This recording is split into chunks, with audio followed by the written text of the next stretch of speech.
I have to ask, man. Are you sure about this? I'm not sure if they're ready. Listen, man, we can't wait any longer.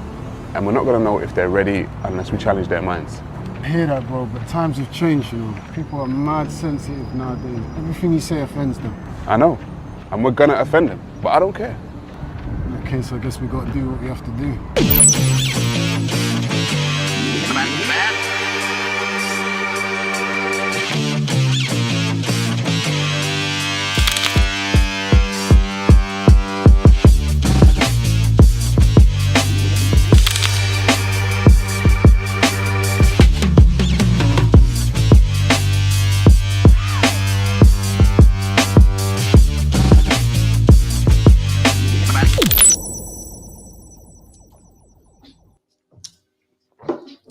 Peace, family. Peace. And welcome to the Black Opinion podcast. Listen, today, I'm glad you guys have joined us. Do you know what I mean? I am 1/4 of the Black Opinion, Sa Ra Garvey. To my left, we got the second piece, Marcus Loveless.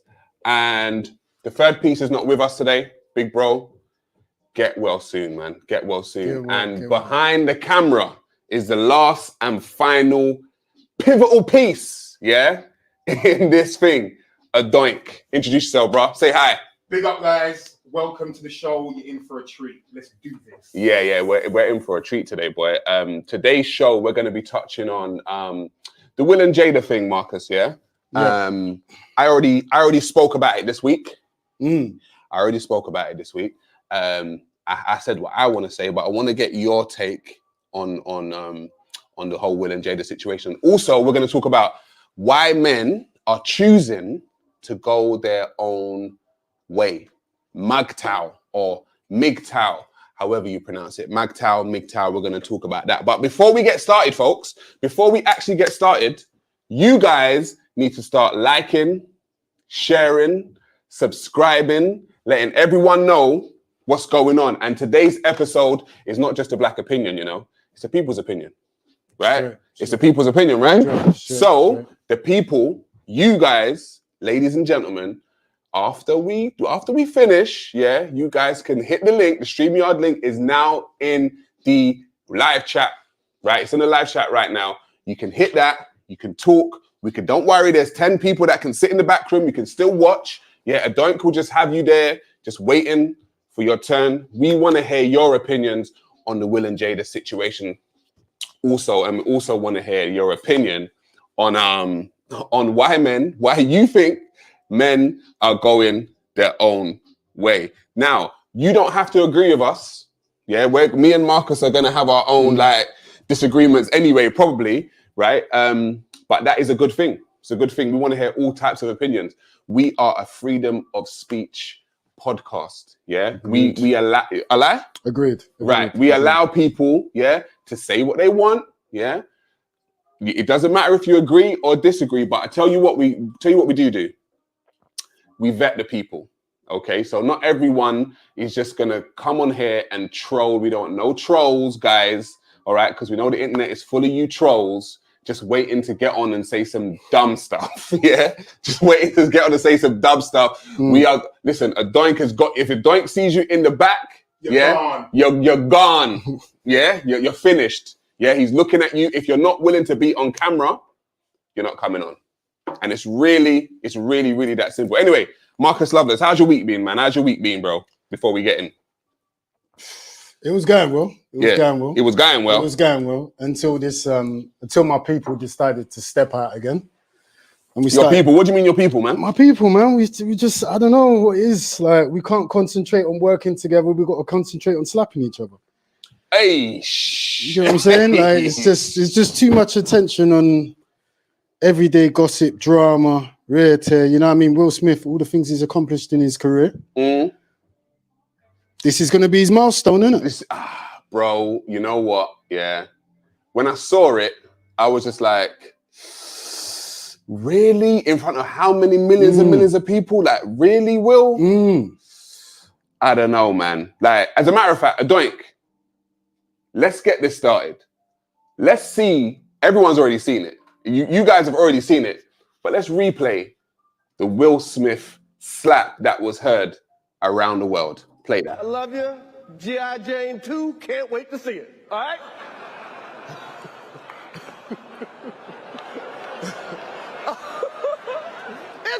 That was a nice one. Okay. I'm out here. Richard. Oh, wow. Wow. Will Smith just smacked the out of me. Keep my wife's name out your mouth. Wow, dude. Yeah. It was a G.I. Jane joke. Keep my wife's name out your mouth. I'm going to, okay? Jeez. Marcus, man. Marcus. I want, people have heard me already. Yeah. This week on it. Yeah. What's your thoughts on that, man? I think first we got to handle it from the sense of a lot of people think it was fake. Yeah, a lot of people are saying that it was fake, bro. Let's just say it was role play. It doesn't really make a difference because it was put out as real. Right, yeah, it was put out as real, yeah. Regardless of whether it was a stitched up thing or whether it was a real thing, it doesn't really make any difference. I always look at something and look at what's the repercussions of the action. Yeah, like it's got us all talking now, right? It's the slap that was heard around the world. The slap that was heard around the world is one black man slapping another black man for a comment. Well, all right. Well, people are saying he was defending his wife. So if we all do that, men are going to be slapping men every day. It seems like it. So it's just going to be one big cat fight. One big festival of slaps, bro. Yeah. And that's what I'm saying. I'm not really into the like feminine energy anyway of the slap. Like if you feel that you got to take it to a physical thing for your wife, I hope your reasons are just. Right. That's first and foremost. Like, I hope you're ready to ride for your reason all the way. Like whether that means jail time, whether that means comebacks from the person. Because you can't just slap someone and there's going to be no comeback. Well, that's what I'm saying. Like for celebrities and stars, they're in a different world than us, bro. Like because I don't care if I feel I can dominate another man. Me slapping another man and taking away his manhood, I should be ready for that man to use whatever line of action it takes for him to get his manhood back from me. Right. Whatever line. Yeah. Whether he's got to sneak me because he doesn't think he can take me one-on-one. Yeah. It don't really matter, bro. Because the comeback's happening. The comeback's happening because he's emotionally broken. And a lot of people, what they're not talking about is they're talking about the mental health of Will Smith. But for a man who's had his manhood taken in that way, yeah, I'm like, what about Chris Rock? When he goes home, it's like, respectfully, yeah, but like, he has to go home to his son maybe wondering, Daddy, are you a bitch? Jeez. You understand? Like, when he goes to school, for how long is it, when's it going to stop? Will Smith smacks you live on TV, Dad. Like, what are you going to do about it? Like, this is what I say with a lot of celebrities, yeah? I know they want to live their life how they want. I know they got money. I know they can just do how they feel for the most part because of their money, because of their success. Yeah. But I always wonder what's going to happen in the next 10 to 15 years, yeah? When their children grow up and they're actually in uni and anything they say, no matter who your parent is, no matter how much money you got, I can just be like, shut up, fam. I'll bring up the meme of your mum's sex tape. And I'll Bluetooth it right now. Campus, yeah? Don't tell me I'm poor. Don't tell me I'm too dark. Don't tell me anything. I'll just Bluetooth your mum's sex tape, bro. Or what about I'll Bluetooth your dad getting emasculated? Yeah. Do you get what I'm saying? Like, when people are talking about how Will's feeling, well, I get that because that's the immediate, because my man's crying, and then 1 minute he's physically assaulting people, next minute he's crying for 5 minutes. So I get why he's the immediate person you would look at with mental health. But what about Chris Rock's children, bro? Well, how do you think Chris Rock should have handled it? Do you think he handled it well? What do you want? The clan answer or black people answer? Both. As a black man, he handled it really well.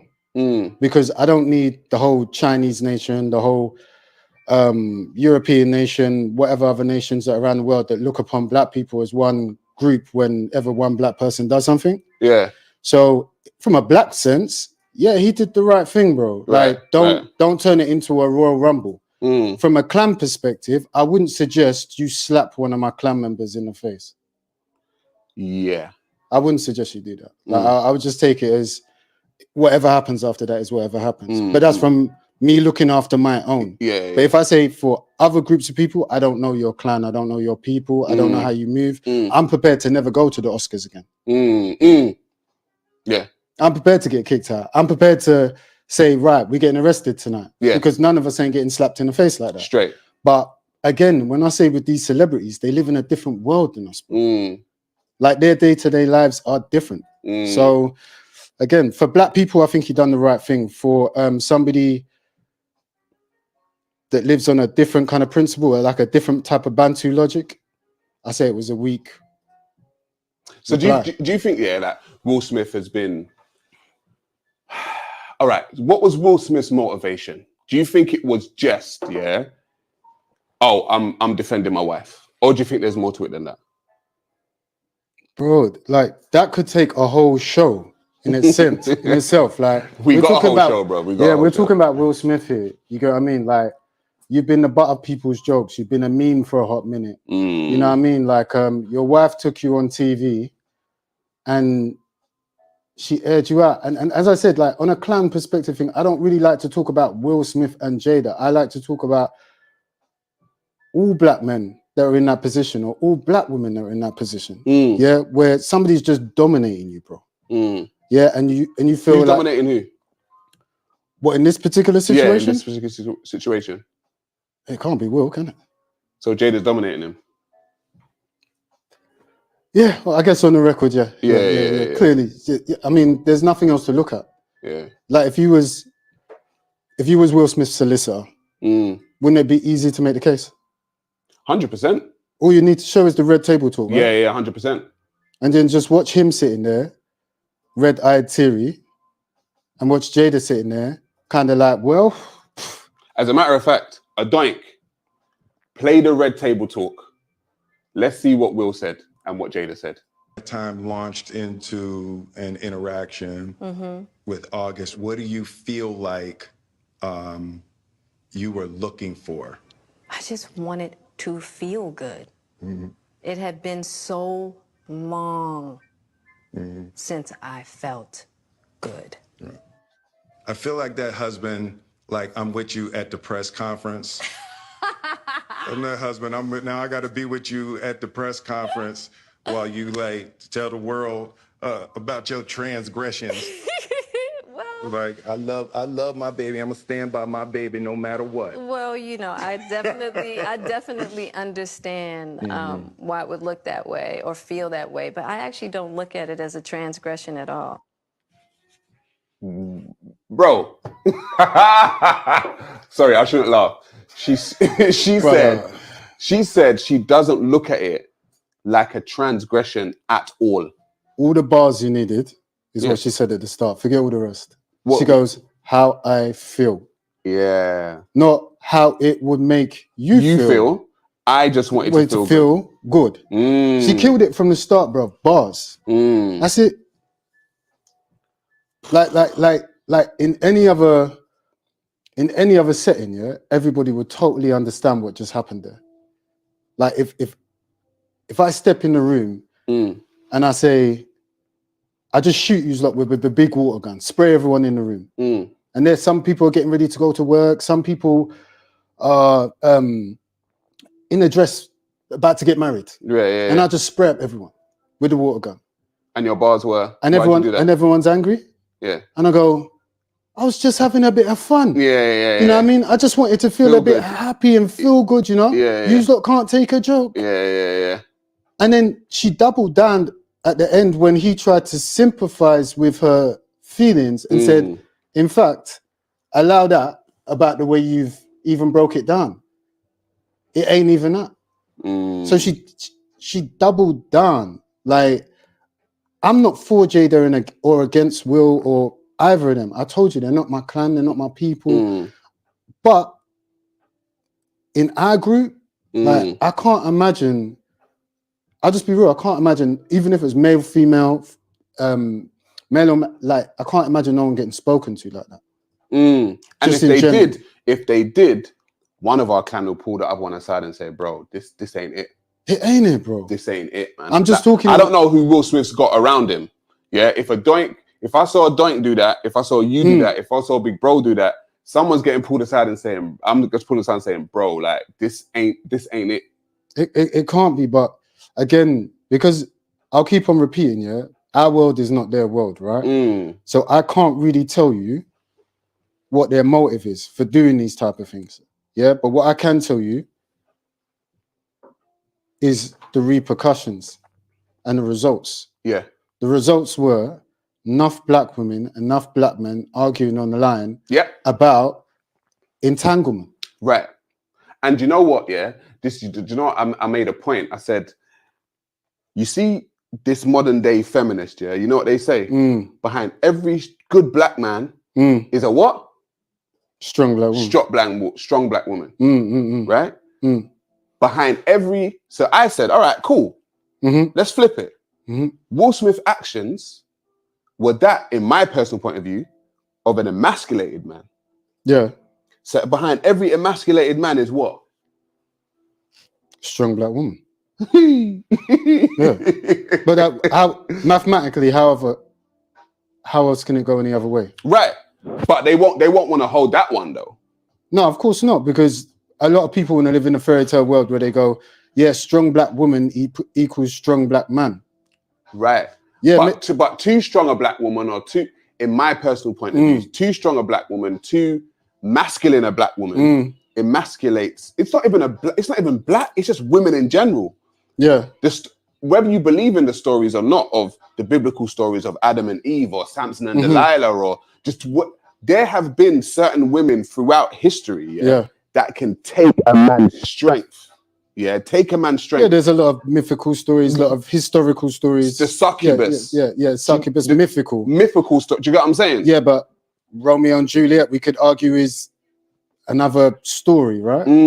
But all of these stories have meaning into the real world we live in today. Right, 100%. They were birthed off of the real world we live in today. 100%. Yeah. And so I personally believe, like I said in my video before, I personally believe that Jada is sucking Will Smith's energy like a succubus. Yeah. And this man, she's got his testicles in her Birkin bag right now. Yeah. She's got that. She's emasculated that man. She's taken his testicles. She's put it in her Birkin bag. Yeah. And he just moves when she says move. Yeah. But what I want to ask you, is that unusual in the Western world? No, it's become the norm, brother. Right.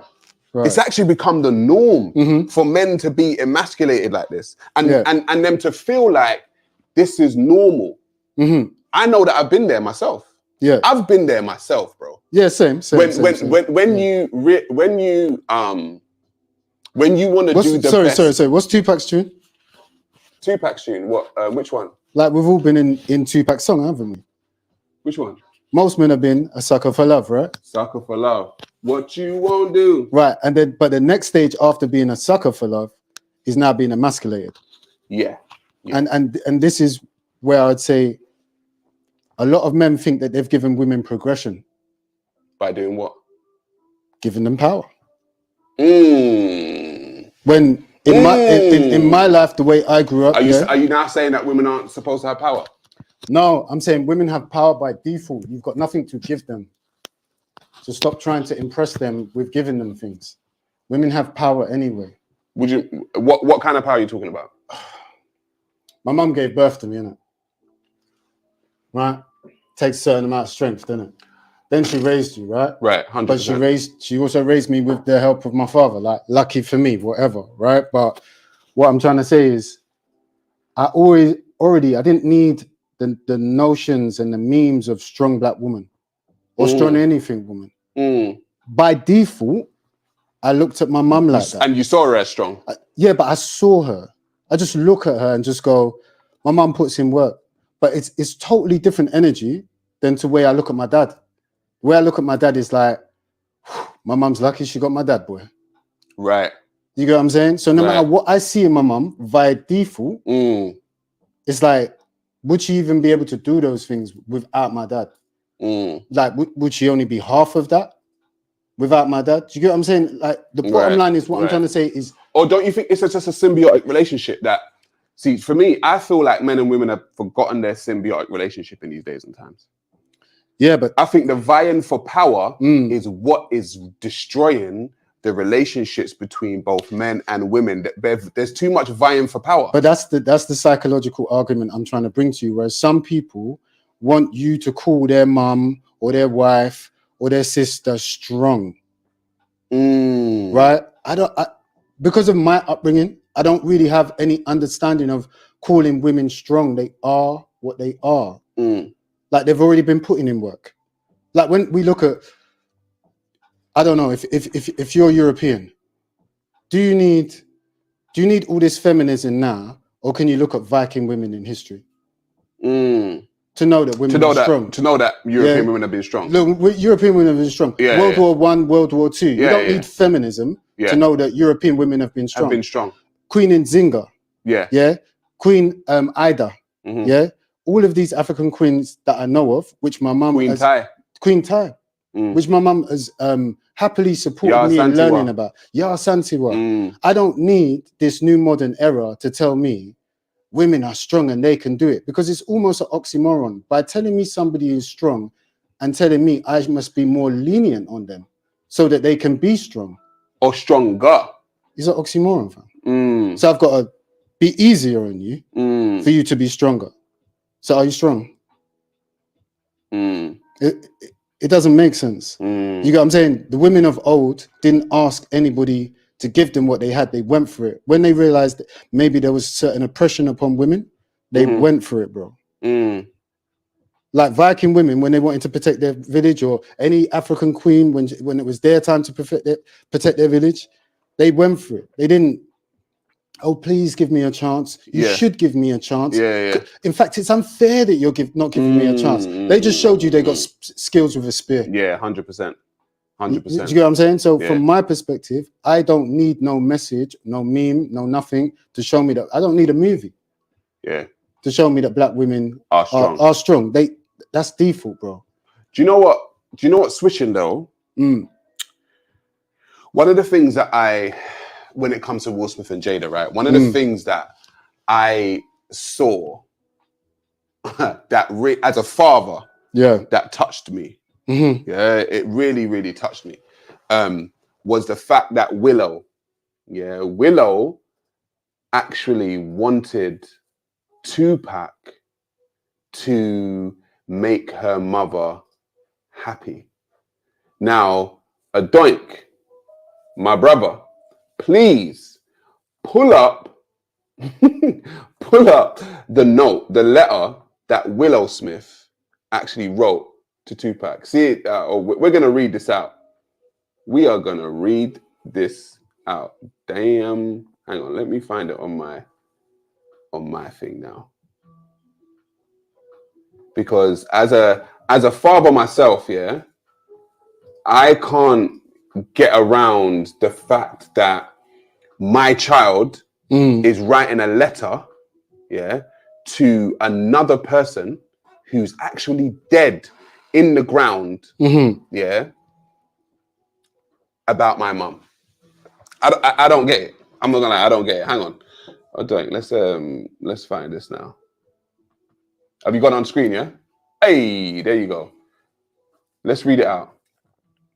Read it out for me, Addoink, please. I'm trying to find it on my computer. Hang on 1 second. Dear Tupac. Dear Tupac. Go on. No, go on, go for it. You got it. I can't find it on mine here right now, but I know it's on screen. Hang on 1 second. Let me find it on the screen. There you go. Yeah, dear Tupac. I know you are alive someplace. I think that my mummy really misses you. can you please come back? What does it say? I can't read her writing. It said, can you please, where are you? Can you please Can come you please back? come back? I don't know if it says bull, something like that. Please come back. Can you come back so my mum can be happy? So my mum can be happy. Now, all I'm saying, yeah, is, yeah, you can take that off, don't you? All I'm saying is, yeah, you're a father yourself. Yeah. And you have a daughter yourself. Yeah. Right? I have a son. Mm-hmm. I don't know what conversations have been going on in that house. Mm-hmm. Right? For the daughter, that was written in 2012. Mm-hmm. For Willow, as Will Smith's daughter. How old is she now, by the way? Now? Roughly. That's 2012. We're in 2022. That's like 10 years ago. What's she like, 21 now? Yeah, something like that. Yeah. So she was like probably about 12, 11, something like that. Yeah. So she wrote a letter to a man that's dead in the ground, bro. A man that's dead in the ground when she's got her father in her house. Mm. And she wrote a letter to a dead man in the ground. Yeah. To make her mum happy. That kind of emasculation as a father, I don't know if I could take that, bro. If my own child is writing to a dead man to make her father happy and I'm with the mother. Do you know, sometimes, that's why I say, again, yeah, things are about results. Things are about results, yeah? And the result was, yeah, exactly what you just did. It triggered something in you. Yeah. For you to turn around and go, I don't know if I could take that. Mm. With clan understanding, yeah, all you got to worry about is your own not doing that. Mm. Yeah, because what's happening here with this kind of juju to me, yeah, and I'm not also, and disclaimer, I'm not saying all juju is bad, yeah, yeah. But what I am saying is this, yeah, the way certain people use juju, yeah, is like, let me put in psychology, they would call it a pattern. Somebody putting a pattern out there for you, right? Right. And then when you catch it, you go, oh no, not me, bruv. Never that. Like I would never. Oh my god, if my you did that, right? But it's touched you. It's got something in you. Yeah. Right. Yeah. Whereas I would say it's easier said than done. But for people to try and practice ignoring those that are not in your clan. You get what I'm saying? Because that's affected so many people. Yeah. Right. And I don't think. Do you understand like the turmoil that puts in people? Because you actually take that into your family life. You actually take it in. You start thinking about your own relationship with your own children, and you start questioning things, and you be like, hope, like you might have a little bit of a bad situation with the mother of your children. You might start reading that letter, and then next minute you're taking that energy where your situation might be bad, but it's not that bad. But you're taking that energy in, like, you better not be writing no letters to no dead MCs. Yeah, I was switching here. Things will get changed up in here. Yeah. And then already now you've got this kind of more aggressive notion towards how much you want to protect your children from certain things. When I'm saying prior to you reading that letter, yeah, you wouldn't even have thought of that madness. And this is what I mean, like with celebrities and then putting things out to us. Yeah. Because we just imagine it. I don't want to get too deep on the show, yeah. No, get deep, bro. That's what it's there for. But look at it like this, yeah. If I know I can make my child put out a letter that will make all of you lot read it, and no matter what you think about it, it will put the notion in your children's head that some of them will think, not all of them, but a large percentage will think, I can do that. I don't need to appreciate my dad. I wish 50 Cent was my dad. Yeah. Right? Just because it's out there. Yeah. Just because Jada is rich and she allowed her daughter to do that. My parents are lame, fam. They won't even allow me to do that. So do you get what I'm saying? Like sometimes just... The missus said something to me one time, yeah? She goes, it makes sense that we're the Jay-Z and Beyonce in our child's life. Right. You get what I'm saying? Yeah. Work as hard. That's my advice to parents. Like, work as hard as you can to be the cool people in your children's life. Yeah. Don't just work. They look at you and be like, "That's my parents." Man. That's my parents, man. Like, don't just work your ass off and never turn up with your children. Like, sometimes go out all wearing the same night tracksuit and take pictures all day. Then get them pictures edited nicely. then put them up. So your children can look back and go, my parents are not just working hard for me, but they're actually cool. You get what I mean? Like, make other people, not intentionally, but make other people want to have your parents. Do you get what I'm saying? If that is your situation. Because otherwise you will be influenced by others that are actually putting out juju for you to get taken over by. By something else. You get what I'm saying? Because don't think that letter just slipped out. There's a reason that we're all reading it now and we're all dealing in shock value. Like, don't worry about Will, innit? Will, unfortunately, Will's dead food, innit? I hope he does get better, and I hope everything works out for him in the end. Like, I hope for every black family that things can work out in the end. Yeah, but the level that it's at would be like, in biological terms, it would be like stage 4 cancer. Whoa. You know what I mean? For his mental state. Right, okay. Like, because you can't, that's what I said to you. If we're talking about Will Smith, it could take a lifetime, because we're not just talking about that slap, are we? And we're not just talking about red table talk. Now we're going to talk about Tupac. And then I've got to ask myself a real question. Why is this guy still there? Yeah, that's the question that I said. And I had to put my conspiracy theorist hat on to answer that question, because it's all speculation. Yeah. So I was saying, I believe that Jada's got something on him. It's more than on him. It's more than just a videotape. It's more than just what they might have done sexually together. It's more than any of that. Like, I'm not going to ask people to read it. There's a difference between clan and cult. Clan and cult. And cult. Yeah. Cults, once you're in, you're in. Yeah. Clans, you can leave or you can get asked to leave. Yeah. Yeah. Cults, you're in. Yeah. You're in. You're in. Yeah. Yeah. So nah, just, I hear you. I'll leave people say, with that. Yeah, leave them with that. Yeah, I'll say less. You get what I'm saying? But yeah. Yo, Addoink, we got any comments we need to read? Yeah, I'm going to put them up on the screen now, yeah? Go for it, brother. Can you see that? You see it on your screen? Hang on 1 second. Can I see it on my screen? Who's it from? Jacob. Right, Jacob. All right, yeah. Now this is a story all about how my life got turned upside down. I would like to take a minute, just sit right there and tell you how I slapped Chris Rock live on. Well done, Jacob. Well done. Maybe you should try for the stand-up comedy still. That was good. Jacob Aviard, well done. Well done. All right, so what we're going to do, is I want to see if anyone out there, you guys, all the ones that are in the chat, I hope you're all sharing this, I hope you're sharing, liking, subscribing, like it up. Let's get the algorithms going, okay? Let's get the algorithms going. I want to see if you guys want to come in and have your say on the Will and Jada situation. You've got 166 people in the room. Okay, we got 166 people in there. Watching. We need 166 likes. Okay. The link to speak to Marcus, to speak to me, even if you want to say something to Addoink, the StreamYard link is at the top of the live chat. Click that right now. Okay. If you want to say something, I'm telling you, you're going to be on camera. Okay. So don't click it if you're not ready to be on camera. But listen, we want to hear the people's opinion. This is the Black Opinion Show. Okay, it's for everyone. Don't worry about it. It's for everyone. Black, white, male, female. It doesn't matter. Have your say. We are a freedom of speech platform. Okay, don't worry about it. You can disagree with us. We can disagree with you. We can agree with you. You can agree with us. It don't matter. Okay, click that StreamYard link.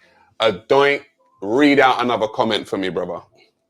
No, that's for you to do, please. Oh, right. What we got then? We're on the screen. Who's that? Thomas. It's all on the screen. Thomas did. Okay. Will Smith has emasculated entanglement syndrome. He tried to regain his lost masculinity after the emasculation he suffered at the hands of his wife, but he failed miserably. We got somebody who wants to speak to you. We got someone in the room? Yeah. All right. Let's let him in. What's her name? Are they on camera? Is it Rossi? Rossi. Come on in, Rossi. Show yourself. Show yourself or you're gone. Turn your camera on. Turn your camera on, Rossi. I'm giving you 5 seconds as you're coming up. All right, she's gone. All right. All right, that's it. Because we don't want no trolls, guys. Okay. No face, no case. No face, no case. Okay. Only come on. You want to got another comment from us? For us, Addoink? Go. All right. Let's see another comment. Let's see what's going on. You see it? Who is it from now? Anibus. Anibus. The problem is Sarah is looking at it through the eyes of a regular man and not the eyes of a millionaire in a different world that kisses his grown son on the lips on camera. Who's that? Will Smith? Yeah. Yeah. I mean, but that's just what we were talking about with the different worlds. It's just different worlds. Different worlds you live in. Do you get what I'm saying? Because I'm sure everyone, like, tell me the amount of black people, yeah? If they got a call from Lil Wayne now, yeah? Would be over the moon. Yeah, a lot of them. But he kissed a man on camera, right? That's very true. He kissed, what's his name? Baby on the lips. Right. That's what I say. Two grown men done it, yeah. And that's what I say, yeah? It's like, we got to be careful how we, like, I hear his comment. Makes sense. Yeah. But we got to be careful, like, most black people, even now, yeah, if Will Smith called any of us now, yeah, we're picking up our phone, screaming to our family that Will Smith is on the phone. Especially Addoink, he's a Will Smith fan, bro. He's been a Will Smith fan from, like, we've been in college. He's got all the DVDs. Listen, man's got Fresh Prince of Bel-Air on VHS tape, brother. He's got Fresh Prince of Bel-Air on VHS tape. Yeah. But that's what I'm saying. Like, in reality, yeah, like, I don't know, it comes down to strength of character for me. Yeah, where you can turn around and once you've knocked somebody, you can turn around and be like, I ain't messing with them no more. Yeah. You get what I'm saying? Yeah. Like I hear his comment and that, but I don't think there's a way that you don't really understand it. You get what I'm saying? Like he said, maybe you're not looking at it through the eyes of them, a millionaire. But I'm just saying a lot of people don't know that you've been around those type of people. Right. Yeah. And I just think your viewpoint is based solely in logic a lot of the time. Mine. Yours. it's like logic over everything. I don't care if you got millions. I don't care if you're a man. Logic. Logic. I'm logical to a fault, I guess. Certain time. One more. You got one more comment for us? One more. Just one more. It's just on the screen now. All right, here we got Black Opinion. From Black Opinion, is it? Who's that? Who's impersonating us, brother? Who's impersonating us? Imagine a 53-year-old black man attacks a 57-year-old black man. Then you wonder why our children have the same self-hatred that manifests in shootings and stabbings. Ooh. But do you know what? Whoever the Black Opinion is, which is us, but they're trying. I applaud the comment because at the end of the day, it's exactly what I was talking about. Is reaction. I'm not worried about the incident. It's the reaction. You get what I'm saying? The reaction of him slapping him. Just the visual of a black man slapping another black man at the Oscars, which is not in my eyes, but in society's eyes, the highest point of film or movie. 100%. You have never seen. Look, bro, let me tell you something, yeah? Russell Crowe is not getting slapped without reaction. Okay, question. Would Will Smith have... Nobody who's not black. Anybody else who's not black, I don't believe, personally, in my opinion, that Will Smith would have slapped them. No, Ricky Gervais, he would have never done it, bro. That's my opinion. I'm not saying I know that 100%, but I'm saying, like, he is not slapping. That's what I said. I said that if it was... Big Bro said, if it was Seth Rogen... Nobody with a name like Seth, Adam, you know what I'm getting at, but nobody with those names from that region would he have slapped. If it was 50 Cent, remember, because 50 Cent had been talking about Jada, would he have gone up and slapped 50 Cent? I'm not saying he would have slapped 50 Cent because it would have been just the shutdown of the Oscars. I believe if he did, 50 would have done something. That's what I believe. You get what I'm saying? But what I'm saying is, like, Will clocked the situation. Do you get what I'm saying? I even think Jada clocked the situation in that way. Did he hit Chris Rock because Chris Rock was a weaker target? And he was a target that he could express all of his frustration out on in his head, thinking there's going to be no repercussion. I wanna deep it, yeah. And I'm not disrespecting Chris Rock in any way, yeah. The man's made great achievements in his life. So has Will Smith. Both of them have, yeah. But you know, Will Smith goes on about a lot about how I've heard him say stuff like, and don't quote me, but there was some type of abuse with his father. Right? Do you know that to be true? Or I don't know that story. I heard that. Yeah? Okay, I don't know. No, I'm just saying, if that's not true, it's not true. But if it is true, yeah, and he has mentioned that before, for me, a 6'3", 4 man smacking, I don't know what height Chris, but I'm sure he's not 6 foot. Chris Rock. He's probably just 6 foot, maybe 5'11" or something. I don't know. Maybe he's 5'11". Yeah, but what I'm saying is a bigger man slapping a smaller man with the things that Will Smith has gone through. It's almost like him slapping Tupac, him slapping his wife, his child, his children for disrespecting the ting. Yeah. Like it's almost like, Chris, you are the right shape, right size to emulate Tupac, my wife, my children, my daughter. Yeah, that you just, if you mix them all into one, you'd most probably get Chris Rock, and it was just his perfect opportunity. Yeah, to frustrate to metaphysically, he saw all of them. Yeah, to get out his frustration. Right, because even after all of that, the reaction that Chris Rock gave was that of what he saw him as would have done. Yeah, which is nothing. Because I think personally that slap was meant for his wife. But I actually think Will Smith probably wants to mess Jada up, yeah, for what she's done to him, but he can't. Yeah, but most human beings do, male or female, they want to mess up the person who's, like, to be quite frank, taking the piss out of them. Most people do, right? But if you ain't got the heart to do it and you ain't got the will to do it, like, that's why you need to go to, like, therapy, bro. And black people are very scared of therapy, counseling, going to see a psychologist, and a lot of us need it. Like, a lot of us need to go so we can deal with these issues, so we don't have a moment like that. Yes, 100%. Yeah, because if you went to a counselor, like, there's certain things that counselors and therapists say to you, yeah, extremely uncomfortable. 100%. Like, they weed you into finding out what's the pain in your life. And then and a lot of the times we don't want to face that pain. And then after 5 and 6 sessions, yeah, you'll find out, it could be your mother. Yes.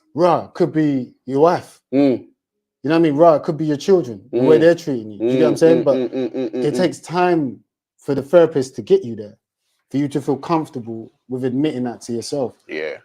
But if your therapist is the same person who's torturing you, which I believe is his situation. What, his therapist is Jada, you're saying? Yeah. That's who you confide in. The person who smacks the shit out of you. Stockholm syndrome. Yeah. And when people are making, like, swami comments, I rate the comment section and I rate what people are saying, yeah? But let's keep it a buck, innit? Through jest, there's always some kind of truth. 100%. And when people are saying, this syndrome, he's got that syndrome. No, I believe, I'm not a professional enough in the psychological field to say, but I believe he really is going through that, fam. Yeah, Stockholm syndrome. You are really... His abuser is the person that he actually loves at this moment in time. Brother, he slapped somebody. 5 minutes later, he was... I know he's an actor. 5 minutes later, he was bawling down the place. For 5 minutes, bro. He was crying like a little baby. Brother, like, if I tick down the time now for 5 minutes, yeah, and you're just going to sit here busting up crying for 5 minutes, but a second ago, you was aggressive with somebody at the door, what are they going to say? Telling him, keep my wife's name out your... No, but did you hear the passion when he said, keep my name out your... Oh, yeah. Did you hear the passion? Yeah. Now, aggression. 15 minutes to 10 minutes later, all that aggression's aired out of you. Yeah. You started to realize who you really are. Yeah. And you've just realized that you've slapped somebody on national TV, real or fake. Yeah. Here come the tears. You get what I'm saying? Like, bro, you're not stable, fam. Like, if you're gonna slap someone and you're about that life, slap them and say, yeah, I did it. Stay stone faced, bro. Yeah, I did it. And what? Or just say, you know what? It got a little bit too. I'm sorry, but the tears though. Yeah, that's what I'm saying. Extreme emotions. Yeah. Violence. And then to tears. Emotional breakdown. Bro. I'm saying these two things in the same room in the same day, other people within the same hour. Yeah, if you weren't a millionaire and you weren't Will Smith, yeah, other people would turn around and be like, bipolar. He's bipolar. He's bipolar. Yeah. Something wrong with my youth. Like there's something up. Like, you see what I'm saying? So maybe we should all lay off of Will, lay off of Chris, and just. Now, do you know what? Big up Chris though, man. I think he handled that like the way he was supposed to handle it, because explain, go deeper though. Because the bottom line is he's a performer. He's been employed to be a host, and in Hollywood and in show business, they say the show must go on. Doesn't matter if you break your leg. Doesn't matter if a bird flew over and doo-doo on your shoulder. Like, the show must go on. And when that happened. Let me just interject there. Go on. The show must go on for who? Because depending on it's not just about you, it's about the people. What people? The people that he's been employed by. You see, for me, I don't care about them. But what I do care about, where I know you're different. Where I know you was kind of going anyway, yeah? But I don't care about the employer and the show getting shut down. What I care about is how, like what I think one of the commenters said, how it reflects on the children. What the children are now influenced by. Because I don't want, because on the flip side, not to play devil's advocate, I don't like that saying, but just let's just say on the left wing. Right. Or the right wing, whichever one I'm on. Yeah. I don't want kids to go to school and get slapped in the face and be like, I'm turning the other cheek. Don't be bullied neither. See, that's the problem we have, the conundrum. He did the right thing for all of us. He did sacrifice himself, but I don't want kids to go to school and think it's all right to stand in the corner of the bike shed and get slapped in your face. It's not all right. It's not. It's not. I mean, you would and just be like, wow, dude, like what? Yeah, like what? Why would you do that? Because you're gonna get another slap, and then you're gonna get your pocket money taken or whatever it is you've got on you. Your bag will be chucked on top of the building. That'll be you, innit? Like, so what I would suggest is a lot of parents to not talk about this situation as in who is right and wrong, but as in speak about the situation as in control, self-control. But okay, so one of the things I want to touch on is who Jada is as a person from what we can see, yeah? Now, Jada is a woman who had this quote-unquote entanglement with her son's friend. Right? So that's the type of woman that she is. She's the type of woman to, for want of a better term, shit on her own doorstep. Because her son's friend is literally in the house. She knows who her son's friend. She didn't go outside and do her dirt. She shat on her own doorstep. So not only did she hurt Will, her son is thinking, Mom, like, that's my friend. Like, what the do you know what I mean? Like, that's the type of woman she is. And then she's got the audacity to come on the TV, be like, well, I don't think it was that much of a transgression. Are you mad? Do you know what I mean? Like, are you crazy? Like, you're on her doorstep. You've stooped down and doodled on your doorstep, love. Yeah. Your son's got to deal with it. Your husband's got to deal with it. Your daughter's got to deal with it. This man, August, is in your house. He's around your family. You didn't just do something with someone who nobody knew about. You went to your son's friend. Imagine Will Smith went to one of Willow's friends and done something. What would have been the backlash? He would have went to jail. Or something. He would have been told. Something. It would have been crazy. Are you looking at it in terms of like outrage, kind of like it's an outrageous situation? No, I'm talking about who she is as a person. She's a type of Yeah, person. and I'm asking, are you saying that that's an outrageous act that she did?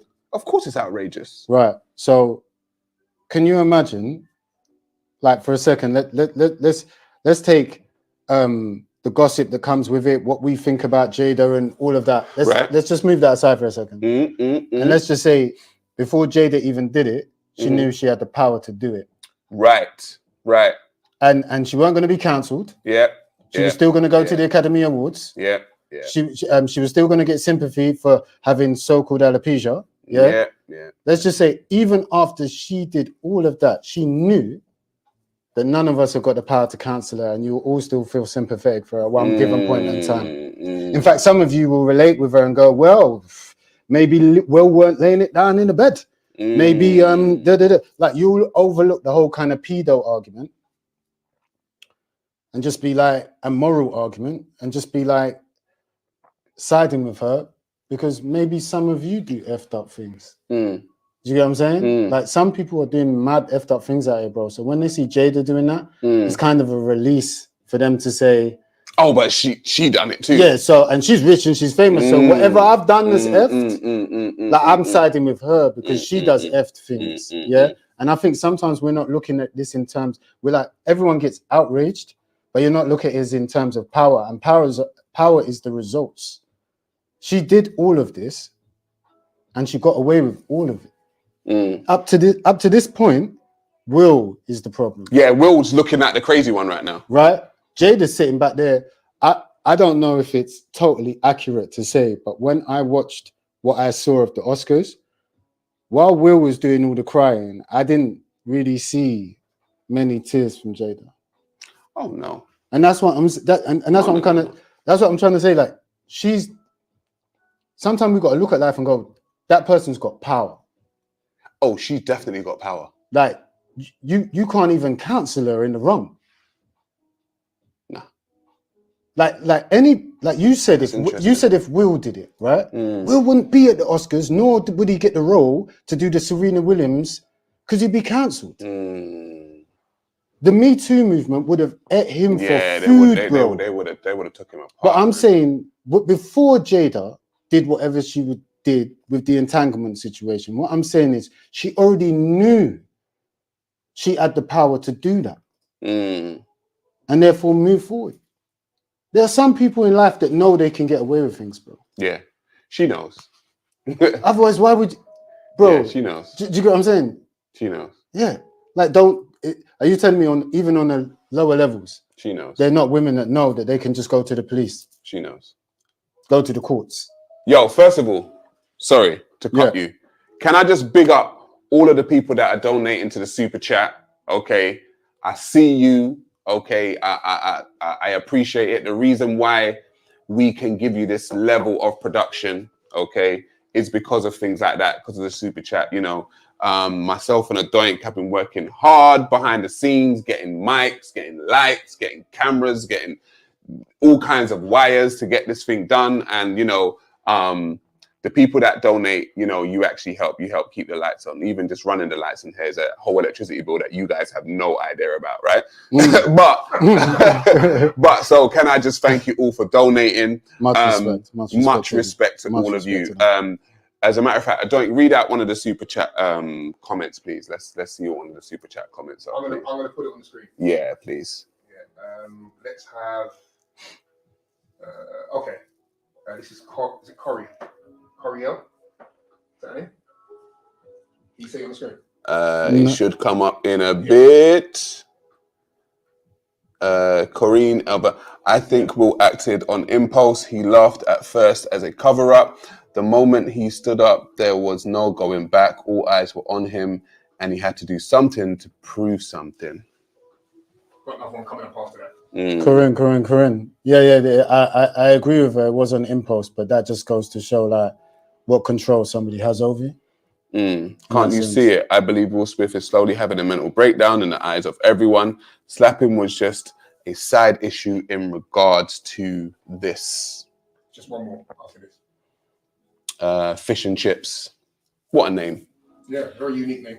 Mr. Dawkins, he donated as well. So Mr. Dawkins, thank you very much. Will needs to get away from Jada if financial issues are the reasons for him staying with Jada. I understand nobody wants to lose money in a divorce. Oh my gosh, Mr. Dawkins. You know what you just done? You made a segue onto our next.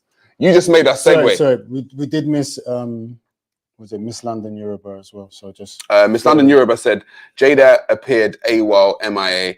I have physically apprehended friends, family, close ones to stop them from making irrational, impulsive decisions. But Mr. Dawkins, you've just helped us segue. As a matter of fact, is there any one of you that want to click that StreamYard link so we can have a conversation? This is not just a black opinion. This is a people's opinion. Also, if you guys want to get involved, if you guys want to have your say, just click the StreamYard link. It's right there at the top of the chat.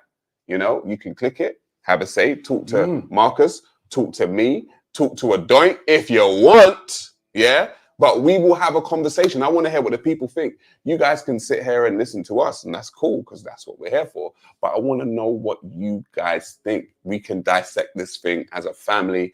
I want to understand it from your perspective. Maybe we missed something. Maybe, you know what I mean? We could have missed something. Maybe. Right? We could have missed something and you guys have the answer. But that's for the family to come through and that's for the family to come give through their perspective. and give their perspective. Let us know where we might have missed something. I know you guys are in the comments, but let us know if you actually want to come through and have your say. Addoink, you let us know. Addoink, was there one last comment that said something about metaphysical? I'm sure I saw something that there was a comment that came up with metaphysical in it. Yeah, it's right here. Right here. Please. Let's have a look at that. Hang on. It's Miss London Yoruba. Miss London Yoruba. Come up on the screen in 2 seconds. She said, yeah, it was a metaphysical, psychological, performative action to let people know enough. Sad state of affairs, to be honest. Right, we got one caller. Oh, we got a live caller. Listen, are they on camera? Cars reached Omni.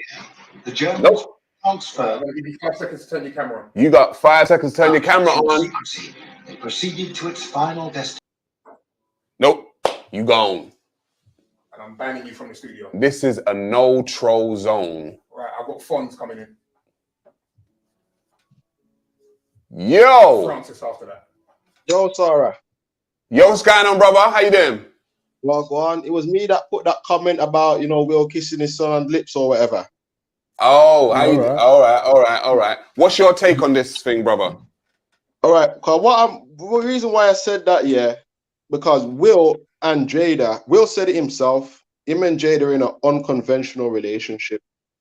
This is out of him, man. He's cheated on, but I wouldn't even call it cheating. He's had his women on the side or whatever. She's had her man on the side or whatever. Will gave August his blessing. This is out of his mouth as well. So this ain't a conspiracy theorist thing or whatever. But this is out of his mouth, you get me? So they've done their thing or whatever. Now, the conspiracy part for me, where it's going to come in for me is, because you remember, I watched one of your videos and you was talking about that girl at the police station. I mean, not at the police station. I remember I watched one of your videos when you met about when the girl got searched by the police officers. No, I haven't heard. I haven't heard that. No, at the school. Yeah. I remember you. Oh, in London, you mean? Okay, yeah. Yeah, in the school. Oh, Child Q, you mean? Yeah. Oh, yeah. Oh, you meant in America. Sorry, go on. And you said something, and it's a similar thing. You said they done a humiliation ritual to that little girl, and it's the same thing Will has been going through, because basically it's almost like he has to shed that squeaky clean image of himself and get humiliated to go through all of this for us to get his Oscar award. Because Will has deserved the Oscar for years now. He's played better roles than the one he played in this Little Richard the other day. That's where the conspiracy comes in for me, personally, anyway. So I don't believe that it was a genuine thing. The Oscars isn't aired live. They could have cut that if they really wanted to. They're killing a variety of birds with one stone. Chris Rock announces his tour coming up. Will gets his Oscar. Then you've got more generating more more views for her red table that she's been doing over the last few years, which I believe has been a part of it. August Alsina's problem was he came out and opened his mouth. And what we saw after that, in my opinion, was damage control. When he's at the red table talking and he's crying, that's all Will acting. He said it himself. He's always acting. Once there's a camera on and he's in front of it, he's always acting. And when I said that, seeing it from a millionaire in that world's eyes, what I meant by that is they do certain things that me or probably you would never do, in the sense of a lot of these rich men, and they even put out a movie about it the other day, Ben Affleck, which I thought about and I said, that was fun. It's like a build-up, and it's like they're telling you what's going on. A lot of these rich millionaires that want a nice, pretty, trophy wife. Go on, sorry. Are you talking about the Ben Affleck movie, Something Water, Deep Water? Say that again. Are you talking about the Ben Affleck movie, Deep Water? That's the one. Yeah. I hear where you're coming from on that still. Yeah. These people tell you what they're doing. They tell you what they're doing because it's one of their mottos. They have to tell the truth. However, how they decide to tell the truth isn't their problem, it's ours. How we receive it is our problem. But they always tell us what they're doing, whether it's subliminally or however. But because it's on a screen or in a movie, we will think, oh, it's just a movie, when really they're telling us something. You know what I mean? So that's what's been going. Yeah, and I was saying, in these millionaire worlds, when these men want a trophy wife, that trophy wife is only there for the lifestyle and whatever else, but she also knows the position that he's in and the power that she now has. So it's a thing like these men let their women have their men on the side. They let them have their men that they're sleeping with. They let them have that. It's a thing. That's where you have swingers clubs, you have wife swaps, all of these things. It's just their thing. So that's what I mean when I say looking at it from your eyes. I know you used to act and everything like that, and you probably rub shoulders with them, but obviously you're here, you're not in Hollywood for a reason, I would assume. You know what I'm saying? So it's almost let me ask you a question now, brother. Yeah, you see, like when you're basically saying like they're doing things out in the open, but it depends whether our eyes are shut, innit? Yeah. What I want to ask you, yeah, is would you still accept that whatever they do, like after they did this little so-called move that they did on stage with the slapping thing, do you see how it affects people down where we are still? Oh, 1,000,000%, but that's also one of the reasons why they do it. That's all a part of it. They kill multiple birds with one stone. Multiple birds. Because look at that now. You can't take black people anywhere. Black people are the ones who bring the bad energy to these bougie and high-end events, etc., etc. And then you've got some youngsters who are looking up to Will Smith, who have him as a role model. No matter what your wife or your woman does to you, you still have to go and defend her. If that's me and Chris Rock does that joke, I'm laughing. And if my wife gets in her feelings, I'm like, what's wrong with you, man? It was funny. You better laugh as well. It's funny. You know what I'm saying? So they kill multiple birds with one stone. In my opinion, I'm not going to say anything I'm saying is fact because I'm not there. I mean, it's all speculation at this point. Yeah, everything's speculation. It is all speculation at this point. The fact of the matter is, he did slap him. Scott, I look at things like this. You believe nothing that you hear and only half of what you see. The half of what we saw was him slapping him. The other half that we didn't see was the context and reason behind the slap. That's where the conspiracy is, or whether it's because of Jada or whatever comes in. Yeah. If that makes any sense. That's my take. That's what I believe anyway. Listen, Fons, thank you for your contribution. That was a great call. Thank you for your contribution, man.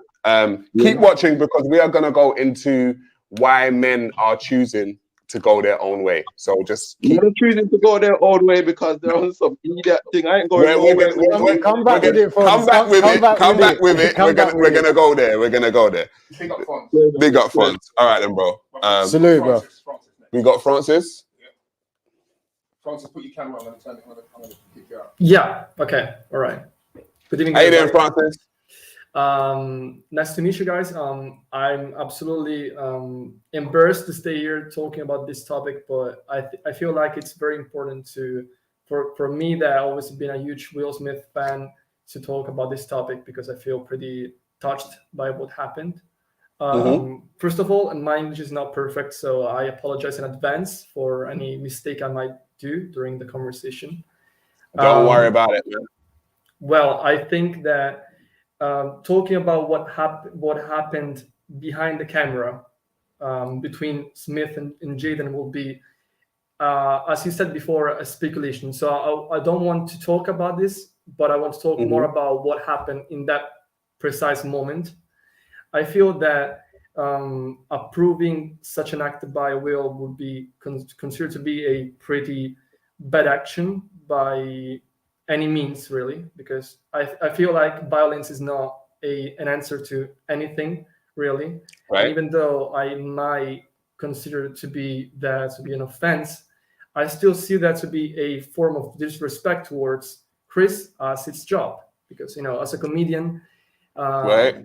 It's a reasonable job, absolutely. I think that it's not even that different from an actor that lives by making jokes, also getting character, knowing what's behind somebody's feelings, and seeing this action of pure violence, because that was violence from somebody that I always saw as an inspiration. I really inspired Will Smith. I gotta be honest, I will always see Will Smith as an example for the things that he did before this. But this actually, I don't think really describes what. So what do you think of him? What do you think of him now, Francis? What do you think of Will Smith now? Well, what can I say? It's difficult for me to see him as a genuine human being. It's like a childhood hero sadly going down this tube. I feel he's a very weak man right now. He's a very weak man that needs to see more what's going through inside his life, and that means also knowing what does it means being with a woman that not only did disrespect him in many scenarios, but it's also a woman that is not consistent. It's a woman that it's a venomous woman. It's negative. Right. It's venomous. It's objectively venomous. But it's not about the woman. It's about the person itself. It's something you mentioned before. I knew that with you, that she did like an act with one of his child's friends, right? Yeah.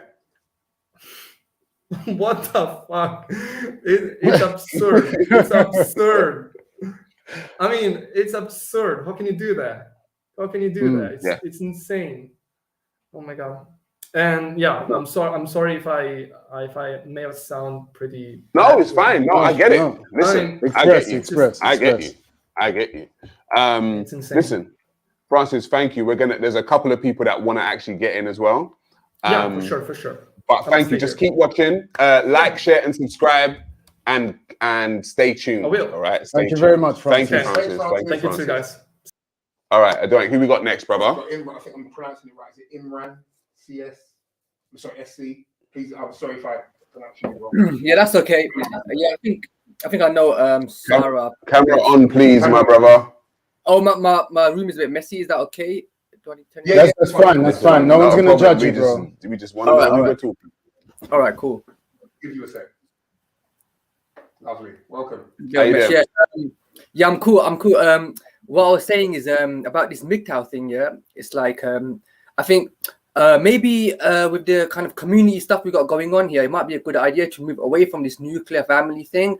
I think maybe in the future there could be like a communal system where you got like the men and women as part of a community, but it's not like a nuclear family thing. So it's like, say you got kids, there's a community that can look after your children if there's like a issue with like a relationship, marriage, maybe breaking down, something like that. So it's more of a communal system, right? So you may have like, let's say you got like a couple of hundred people that are living in a similar area, right? Then they have a social kind of gatherings, like social values, the children, like you got different men, right, who can sort of be role models for all the children, right? Say you got a guy who's good at football, he can maybe teach the kids like football. You got another guy who's good at this. So you got more of a Hang on, let me cut you there a bit, Imran. So what about the fathers then in this community? Basically, what it will be, right, is like, say you got men in the system, right? They would sort of be somewhat paying a bit of money towards it, and the women are looking after their own kids, but the men are sort of, I'm not sure how it would exactly work, right? You may have your own biological children, but the biological thing isn't the 100% thing. So it's not like this is my kid and that's someone else's kid. It's like all the children, you're gonna look after all of them. Imran, yeah. Imran, let me ask you something. Yeah, it sounds like you're talking about a version of a clan concept. I like the idea. I like the spirit which you've come with it in. What I want to ask you is, when certain women within that community are being irresponsible and just having children with lots of different men, why would those other men that are part of that community consistently have to work harder to pay for irresponsible women's choices, even if they are in their group or collective? Yeah, that's a good question. I think my answer to that is like, a woman, it's like, okay, for the men, why are they in the system, right? Because if a man is in the system, say he's not going to have his biological children, right? Say a man is not particularly intelligent or good looking, he's not physically very kind of, in good shape, right? A woman might think, I don't want to have kids with this guy because he's not that intelligent. He's maybe got some illness. I'd rather have a kid with this more kind of intelligent or good looking, physically fit guy, right? So the other guy, what's he going to get from being in the system? Well, it's difficult for him, right? But then I'm saying, for me personally, and I think for a lot of men, we got to start looking at this. What is the sort of value of having your own biological children? Is that to an extent more of a communal thing, right? Is it like, is it necessary for a man to have his own biological children? What benefit does it bring him? Does it improve his life experience? Okay, or can he have a good life experience without having to compete so hard for that? Can he still have a good, can he still be in the community and get something? Sorry to cut you, Imran. Where would you suggest we do this? Like, would you suggest this is possible to do this communal thing in the Western world? Yeah, I think what I'm thinking is like, it will probably have to consist of, because right now what we have, right, is we have a lot of broken families, right? And they don't have, father figures, stuff like that, right? So the women who have these children, say a woman's got 2 kids and she's alone, for her to be part of this communal system, it might give her support for her children. It might give her social support, a system of values, and men that can sort of help out. I think the other thing is kind of socializing as well. Like, we're sort of going to kind of parties, having social gatherings where we know what the values are, right? So this community will be creating the values, right? Saying, this is what you talk about. Do you have any methods that would stop people from abusing that system? Because what I'm trying to say to you, Imran, I love the idea. What I'm trying to put across to you is that if I was a woman and I made tons of mistakes throughout my life, and then I decided, let me just go and join this community and bring all my kids from all these straight areas. Now, what comes with those women comes maybe some baby fathers that are not of stable mind, and they're going to come looking for their kids, and they're going to come to your community. So she's going to bring her problems to your community. So what I'm saying is, what culturally would you have in your community to stop these things from happening? Well, this is an idea that, I kind of brought up to you guys, because I know you guys do a lot of community work, and maybe something for you guys to think about. And, we could talk about it more going forward. Maybe if you guys have some ideas, maybe around your own particular community, speak to people and see what they think. There are certain issues. One issue I think that would happen is, say, for instance, you have men, right? They might come in, they may contribute, they may have some children, they may be like, let me go to another community and leave these kids here and no longer contribute. I think for the women being in there is okay, but the issue is some men might come in and sort of maybe abuse it, right? And then just like leave, you know what I mean, and not contribute no more. Yeah, well you know what we're gonna do? You know what we're gonna do? I tell you what we're gonna do, Imran, yeah? We are going to get into why men are going their own way. And if you want to come and speak again on that, you can come speak again, because we're going to touch on some things. Okay, yeah, cool. we're going to touch on some things. Yeah, thank you for your call. Just stay tuned. Let's get on to this. Thank you, bro. Why are men going their own way? Now, I would say that You got Nah, they have to wait. They're gonna have to wait. They're gonna go otherwise. Well, that's fine. They're gonna have to wait because we need to get the show done. Right. So they can still watch the show. They can still watch the show from there. Let's let them watch the show from there. So what it is, right? Men going their own way for me is Marcus. It's risk versus reward, right? So what I'm gonna do is I'm gonna read from Vice.com. Yeah. On what they say, men going their own way actually is. Yeah. Right? Addoink is gonna pull that up. Right. So this is what they say. Hang on 1 second.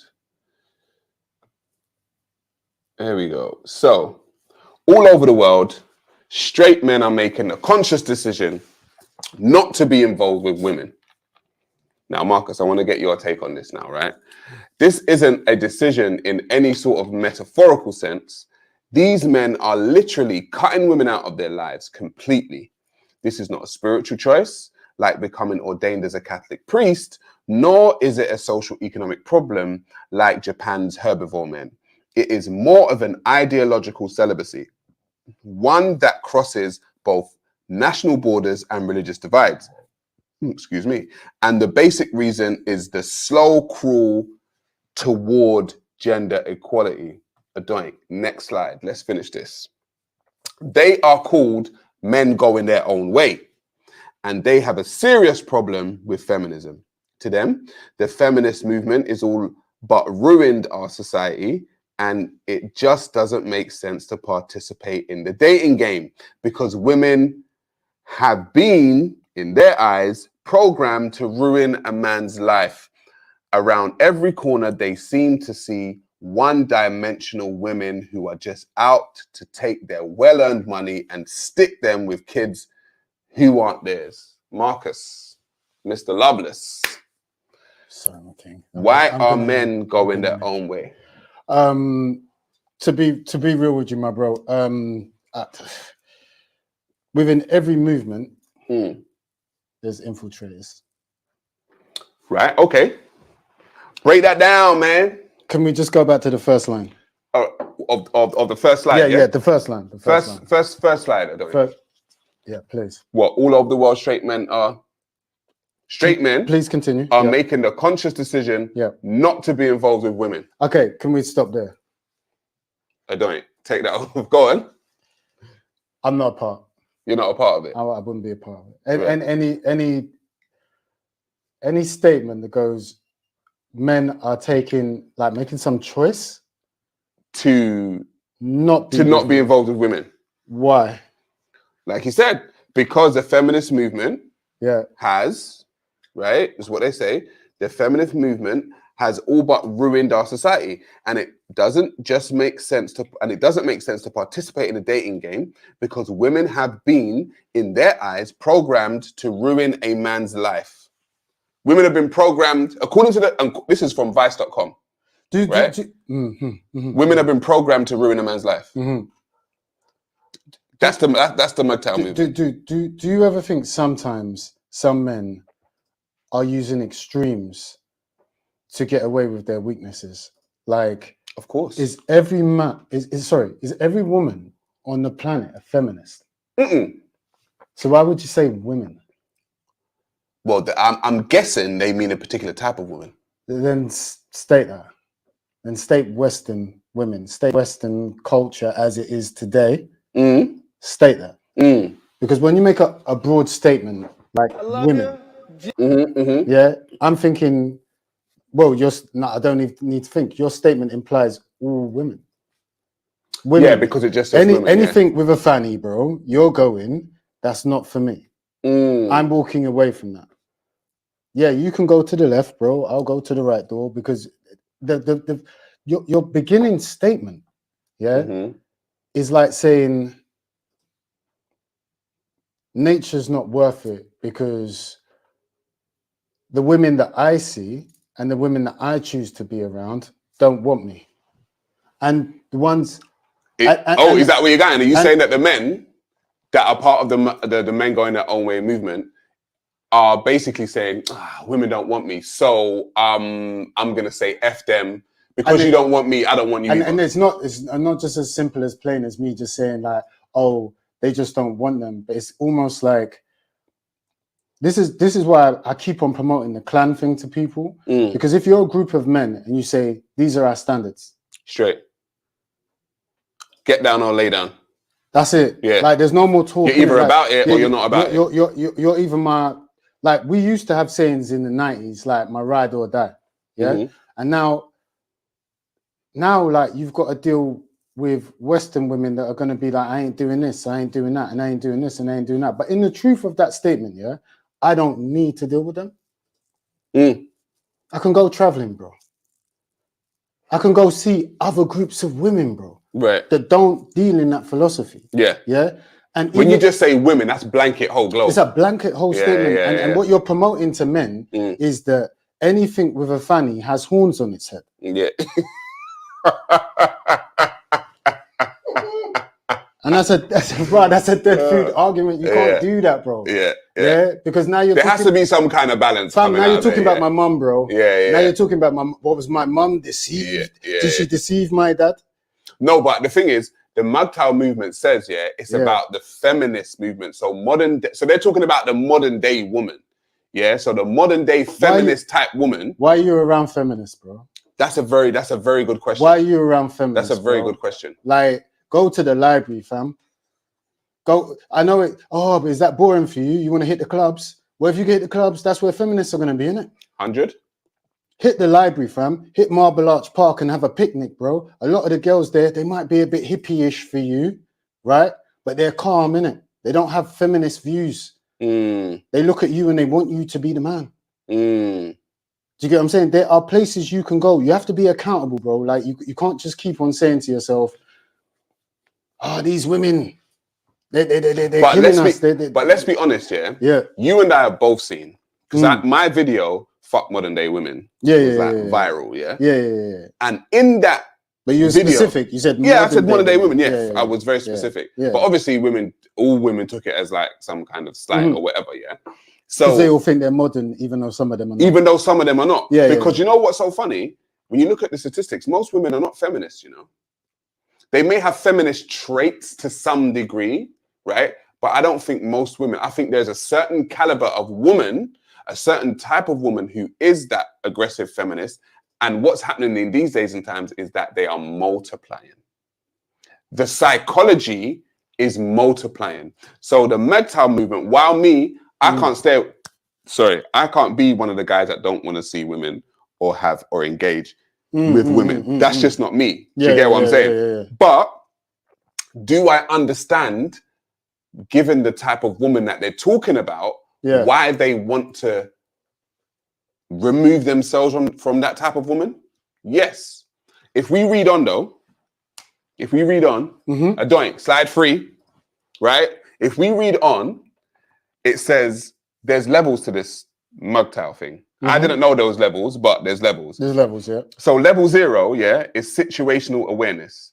It says the member has taken the red pill, hence the red pill movement, right? And embraces the idea that gender equality is a lie and propaganda. Then you have level 1, rejection of a long-term relationship. The man rejects long-term relationships, but will partake in short-term relationships and sexual encounters. That's the level 1 MGTOW. Are these their kind of codes that they live by? I'm guessing so. So why they call it levels is strange. It's, yeah. Next slide, Addoink, So level like a computer game. Level 2, Level 2 says rejection of short-term relationships. The member won't participate in hookups or any form of short-term or sexual relationship. I need you to repeat that. All right. Rejection, level 2, MGTOW. Yeah, level 2. Rejection of short-term relationships. The member won't participate in hookups or any form of short-term or sexual relationship. Don't take that off the screen, please. Let me just say this. If you're a man and you do not partake in any short-term or sexual relationship with any woman, I don't know what you are. I don't know. I don't know. It doesn't make sense to me. Does the M that means any? I just want to know, does the M in MGTOW stand for monk? No. It stands for men, bro. Not monk. No, men. Because this sounds like some monk shit, yeah? And the fact that I was talking about the levels thing, this is what I mean about the modern day men complaining about modern day women. But the way it's referred to in levels is also like some kind of man-child shit where they're talking about levels in a computer game. When you get level 2, and level 3. Like, for me... Now, bearing in mind, this is from Vice.com. This may not necessarily... be their code of ethics. Their code of ethics. But from what I'm hearing from these men, but maybe Vice is doing a write-up job on them. Yeah, because it could be that. And they could be... They're trying to portray them in a certain way. Portray them in a certain light, right? But what I have watched of the Manosphere and MGTOW, it is very... bash women into the ground because of what the women that certain men are picking and how they're dealing with those men. Yeah, the women that these men are picking, they're not getting a fair shake, right? I will agree with the Manosphere on that. Right. I know I've got a lot of male cousins that haven't been given a fair shake by women, etc. Yeah. But this is, again, I go back to this clan thing. Yeah. Bro, at one point in time, you got to look at your, like the man them around you, like your guys around you and go, bro, why are we all in the same position? But we speak, we talk, we reason. Like, hasn't there been nothing that we've stopped and gone? Let me give you an example. Why isn't this happening? Like, I know it happens to a lot of other people. I'm not going to say it doesn't happen to white males or it doesn't happen to Chinese males or any other group of males. But I'm saying in the black community specifically, where it's quite rampant, yeah?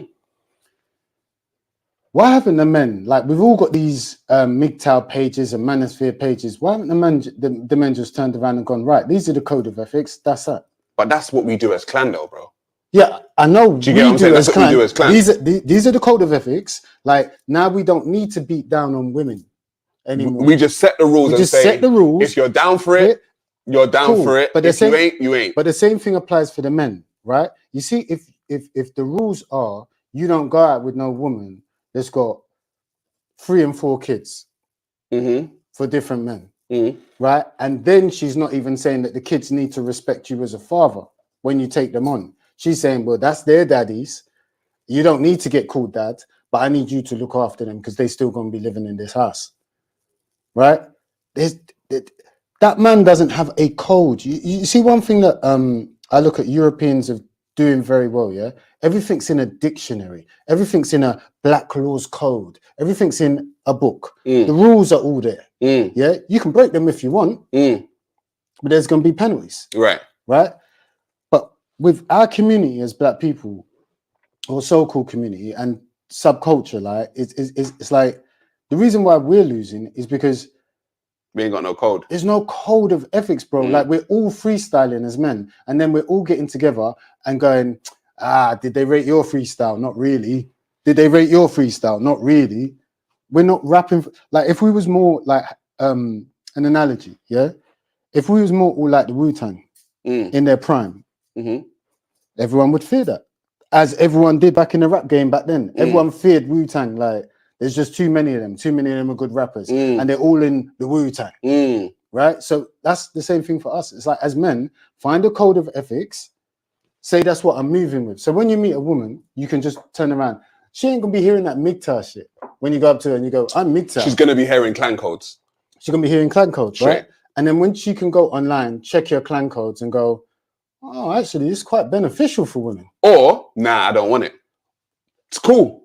Now I don't have to go on dates. I don't need to go on dates. We don't need to go up the aisle. Like, we've just cut out so much mess, bro. And we've stopped children from being born into a messy situation. Straight, 100%. 100%. Addoink, let's continue going. We got a super chat. No, we're gonna read through this first. Let's go back to slide 3. I think back to level 2 because I want to read these. I want to get through these levels, bro. We'll come back to your super chat though. Hang on, what level have you got on there? Forgetting. What level have you got on there, brother? Have you 3? Yeah. So level 3, Marcus, is economic disengagement. A member at this stage refuses to earn more money than is necessary for sustaining life. He views the government as tyrannical and is trying to actively drain money from the bureaucrats. Level 4, societal disengagement. This is as far as a mainstream MGTOW can go. Here, the man refuses to interact with society. I think they call those people incels, right? Something like that. Something like that. I think they call them. But again, like I really do hope Vice is making a mockery of MGTOW. I really do. Vice.com is a legitimate website. No, but I really hope they've got an agenda against MGTOW. Against MGTOW, which is why they're portraying it like this. Which is why they're portraying it like this. Because if this is really MGTOW's talking points and their levels, yeah, bro, like I don't want nothing to do with the hermit society. Like I don't want nothing to do with that, bro. Like just go walking in the wilderness then, bro. Like just say, you know, again, like I said before, just say Fanny is evil. Yeah. Go walking in the wilderness, feed deers or something like that. Like just go and get on with your life. Stop making a big deal of it to the rest of us on YouTube. Just go and do it, bro. Like leave us alone. All right, but do you see why? Given the types of women that they're talking about, can you see yourself totally distancing yourself from women in general if they were all like the women that they describe? Because I don't get involved with. I personally don't get involved with feminists. That's a big hypothetical. Sorry, I engage with feminists on a debate level. Yeah. Right? Because I debate with feminists all the time. Right? But I know not to get involved with them. Yeah. For anything sexual, long term, blah blah blah. Yeah. Do you get what I'm saying? So I understand that not all women are feminists. So I use my discernment and I say no, not you. Yes, you. Not you. Yes, you. Don't you think? Would you think that's a better way of, I guess, living than to just say, yeah, all women are feminists. Forget all of you. Yeah, but I think even if I give them some airspace and I stop banging on them, like, and I'll be like, they're most probably talking about Western women. Yeah, because we're in the West, so of course. So they're mainly talking about Western women, right? Again, my argument would still be like, the enemy you say you hate, you sometimes create in yourself. Yeah, like you'll be like the women and the women and the women and the women and the women. Bro, boy, to me, you sound a bit feminine. You're making YouTube pages talking about women and women and women. Bro, just go to certain parts of Asia. Go to certain parts of Eastern Europe where the women are a bit more submissive and understand like a manly nature. Go. Why are you doing YouTube pages about it? Do you know what? There's a guy actually on YouTube doing that. An African-American guy called, I think it's called Fly to Thailand or... Yeah, I've seen him. Have you seen him? He's gone to Thailand and he's found himself a wife and you know, he's found himself a girlfriend or whatever over there, and he's telling all the other men in America to come to Thailand. Right, so that I don't agree with. You just said go. No, I said go, you go, yeah? But you see, when you're dealing with promotion, now you're talking in self-hatred to me. What do you mean? If I go and find myself a Japanese wife, right, and I start... You have to go where you're celebrated though, bro. And I'm there, and I got my Japanese wife, and I'm celebrated, right? Right. That's my experience. But if I start promoting to my brothers in Africa, my brothers in the UK, my brothers in America, come to Japan, do what I did. Because these Japanese women, right? You see, what's wrong with that? What's wrong with that? And this is why I say people need to understand clan on a deeper level. Yeah. Don't worry about the action. Worry about the reaction and the results. while we're all flooding over there as African men to go and sex these Japanese, Korean, whatever it is in the eastern part of the world, Thailand, Vietnam, them men are going, is it now? Oh, is it now? Right. Because black people ain't geopolitical. They think with their feelings, well, I've been hurt by black women, so now I'm going to go and get my Asian woman. And that's right, you got a good shot. You got a submissive woman. She was a nice lady and da-da-da. But now you want to start promoting. Now you want to bring in, what? Africans over to Korea to start... Thailand. Or Thailand, to start being with their women. Are you taking in consideration what the men are going to think? The men are going to think. Because if you started doing that to me in Africa, bro, and a group of Thailand man was in Nigeria, like, come over, we can get their women, light work, bro, light work, come and get their women. Them man are soft, bro. Yeah, like, bro, I'm gonna put it on you, lot. Yeah. So I think sometimes that's how nations generally move. They generally try to defend both, because they say women and children of the nation must be defended, right? Of course. Right. Yeah. If you even care about nationhood. If you care, but the thing is, I feel like a lot of the time, these things come out in very subconscious behaviors anyway. Do you know what I'm saying? So I hear what you're saying. Yeah. But we're talking about why the reasons that men are going their own way. So so if we're looking at that reason, you're thinking it's a little bit flaky. Well, I would say one of the reasons why a lot of the time men are going their own way is because they are looking at the divorce rates in the Western world. Yeah, the divorce rates within the Western world are not good. Okay, so Addoink, let's pull up that ONS. Let's pull up that ONS divorce rates. Okay. Right. So this is what it says. Okay. This is from what website? ons.org, I believe. In 2020, there were 1,154 divorces among same-sex couples. This is in the UK. Increasing by 40.4% from 2019. Of these, the majority continued to be accounted for by female same-sex divorces, which was 71.3%.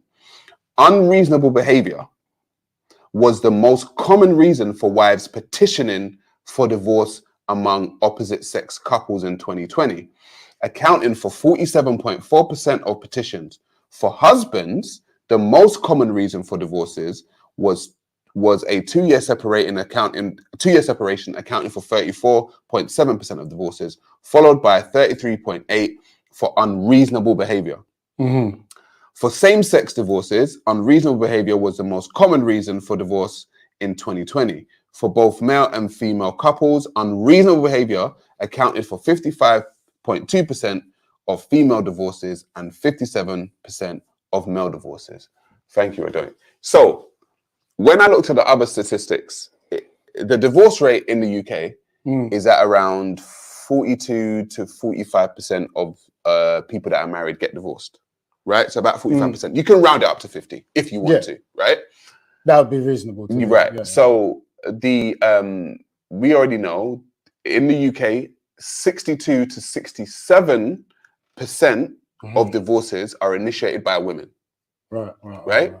America, I think, is a little bit higher. But in the UK, it's like 62 to 67%. One of the major reasons why I think men are going their own way is because when it comes to marriage, men tend to get the shitty end of the stick if and when it fails. If it fails, when it fails, men tend to get the shitty end. They tend to get, the divorce settlement that goes in favor of the woman. They get the house, they get the children, they get the money, right? And most of the time, it's women initiating these divorces. So I think this is another reason contributing to the fact that men in the Western world are saying, you know what, I'm not dealing with any women, because if I do get involved with a woman, 50% of the time it's going to go tits up. And she's going to be the one to actually file for divorce for some kind of unreasonable circumstance. That's what I think. So that's what I think another reason as to why men in this it's contributing to this MGTOW movement. Yeah. Because men get the shitty end of the stick, and I will actually read this as well. Addoink, Fathers for Justice, please. So on the Fathers for Justice website, right? Yeah. It says Fathers for Justice say government policies are driving countless separated dads into depression, putting them at risk of emotional harm and suicide. On Suicide Prevention Day, the campaign group by the government has ignored repeated warnings that separated dads are not only at a critical risk group, but government policy has put them at risk by denying them access to their children in the family courts, which in turn is causing severe emotional distress. So when men separate from women, in these days and times, when the divorce happens or the separation happens, the women of this society generally get the better deal of the separation, right? Men on that Fathers for Justice website, it shows that 200 men per day are being removed from their children's lives by the family court system. 200 men per day are being removed from their children's lives by the family court system. Let me just read something else. The next one, please, brother. Listen, the group that the government or the Office for National Statistics and the Samaritans have failed to conduct any meaningful research into the suicide rates of separated dads involved in the family court proceedings or establish the trigger factors for these deaths. Fathers for Justice say the outcomes have been catastrophic for fathers and their children. Not only is suicide the biggest killer of men under 45 in the UK, but separated dads are 3 times more likely to die after separation than mothers, according to data from the Department of Work and Pensions. This was first highlighted by the Daily Express and Fathers for Justice in 2015. In addition to this, over 100 dads are believed to have killed themselves because of demands from Child Support Agency. Latest data from the Office of National Statistics published this week shows that in 2015, divorced men were 3 times more likely to take their own lives, 24.4% out of 100,000, compared to 9.6% over 100,000 of divorced women. That separation from women and your family is causing a lot of harm.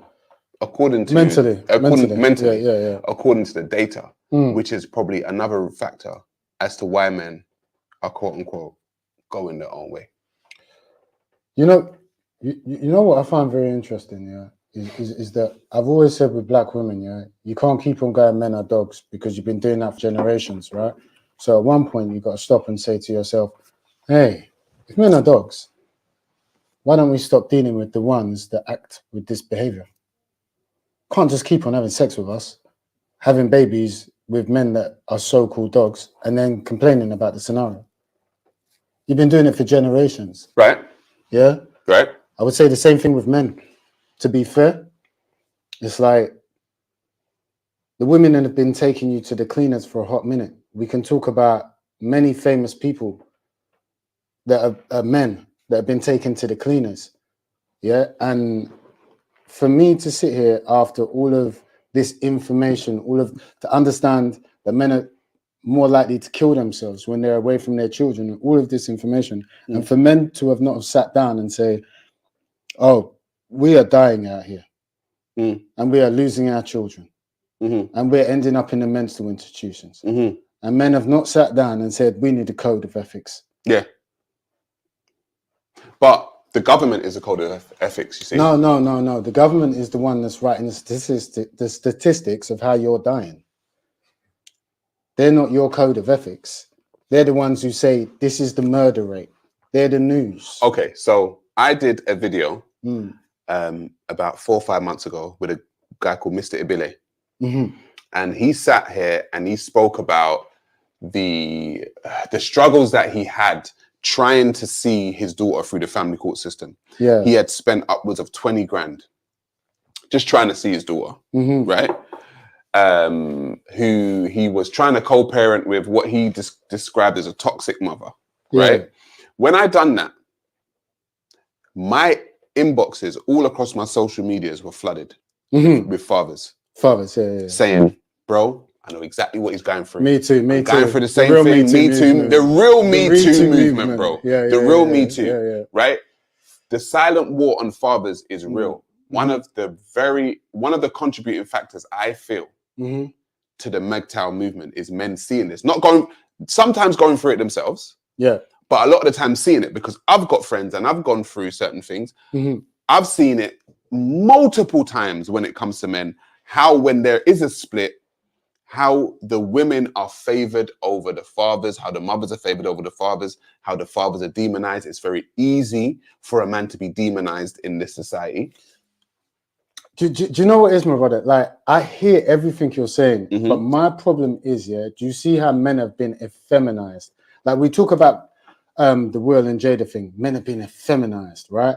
But do you sometimes look into the deeper roots of men being effeminized, where we're out here complaining? We're men. We don't complain. We make solutions. And what we haven't done is made solutions. We've gone, the government have said, and here's the statistics. So if we know that to ourselves, shouldn't we have made solutions now? Where we're turning around and saying, here's the code of ethics. When you raise your son, let him know. This is the system you live in. This is the code of ethics there's so many books in the library, bro, about mental health this, mental health that. When the transgender community get together, bro, there'll be books written. There'll be rules on how you call them their pronouns. There'll be toilets changed. But when men are suffering, have you not noticed how we've suddenly got in our feminine bag and we've gone, look how they're treating us, bro. Look how we can't see our kids, bro. All right, let's draw a line under the sand. There's now a code of ethics. Seems that this is that's what you're writing. And that's what I say. Get things done. Right. Yeah? Like don't because people are gonna want to know they're gonna want to know code, you know. So. Yeah, they're gonna want to know code, but I think this whole show eventually will lead them on to have the willpower to not deal in our code, but just have a code for themselves. Right. Yeah, whether you're from Indian, Pakistani, European, Chinese, Korean, bro, in life, especially as men, don't let life beat you down, because these will be your results, which you just read out. Stand on what it is to be a man. Get with other men. Don't turn anti-woman, turn pro-solution. And that would be to write code of ethics. Men do it in every other field. When it comes to building a building, men don't say it can't be done, fam. We work out how it can be done. Well, we're going to have to flatten the land. Because the land's too crooked. So we're going to have to flatten it out. That's going to take dynamite to blow up the land, and then it's going to take so and so months to do it. It's going to take so. We come with solutions, but when it comes to this women thing, we have really got in our feminine bag. I feel personally. Now we're like, they won't let us. And that is all true. They won't let you see your children, and the government's not helping you out. So what next? What next? Jump off a bridge, top yourself. Okay, we're doing that. What next? What next? Yeah. Yo, family. Listen, we're going in today.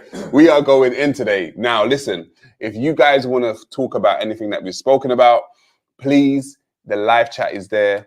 The StreamYard link is there. We want you all to click and have your say, because it's not just a black opinion, it's the people's opinion also, okay? It's your opinion, it's our opinion. We can try and come to some things together. Like I said to Marcus before, maybe we've missed something. And we need you to chime in, and we need you to fill in the gap. I don't know. So we need you to speak. Addoink, do we have someone else? Oh, okay. Who? Joe. Joe. We've been waiting for a long time. Hi, Joe. Joe, can you turn your camera on, mate? Joe, you there? Joe, you there? Maybe Joe's been waiting for a long He's waiting time. for too long. Yeah, All right, Joe. It's all right. Joe can still. We still listen to the show though. All right, Joe. I'll give you a couple seconds. You there? All right. See you later, Joe. Joe's gone. Listen. Anyone else that wants to join? We have had. Listen. I think this has been a great show, Marcus. I think this show has been kind of deep. I think it's been kind of good. I just want to let everyone know. Everyone that's commented, donated, liked, subscribed, all of that. Listen. Thank you so much. We will be coming back at you next week with another edition of the Black Opinion Podcast. What we're gonna? Oh, Joe's back. Okay. And before we get on to Joe, and anyone we have missed in the super chats, love, I'ma stay a share. All right. We appreciate you. We appreciate you, Much Joe. love. Get Joe back in there. Let's see Joe. Gents, peace, Kings. Just want to say great stream.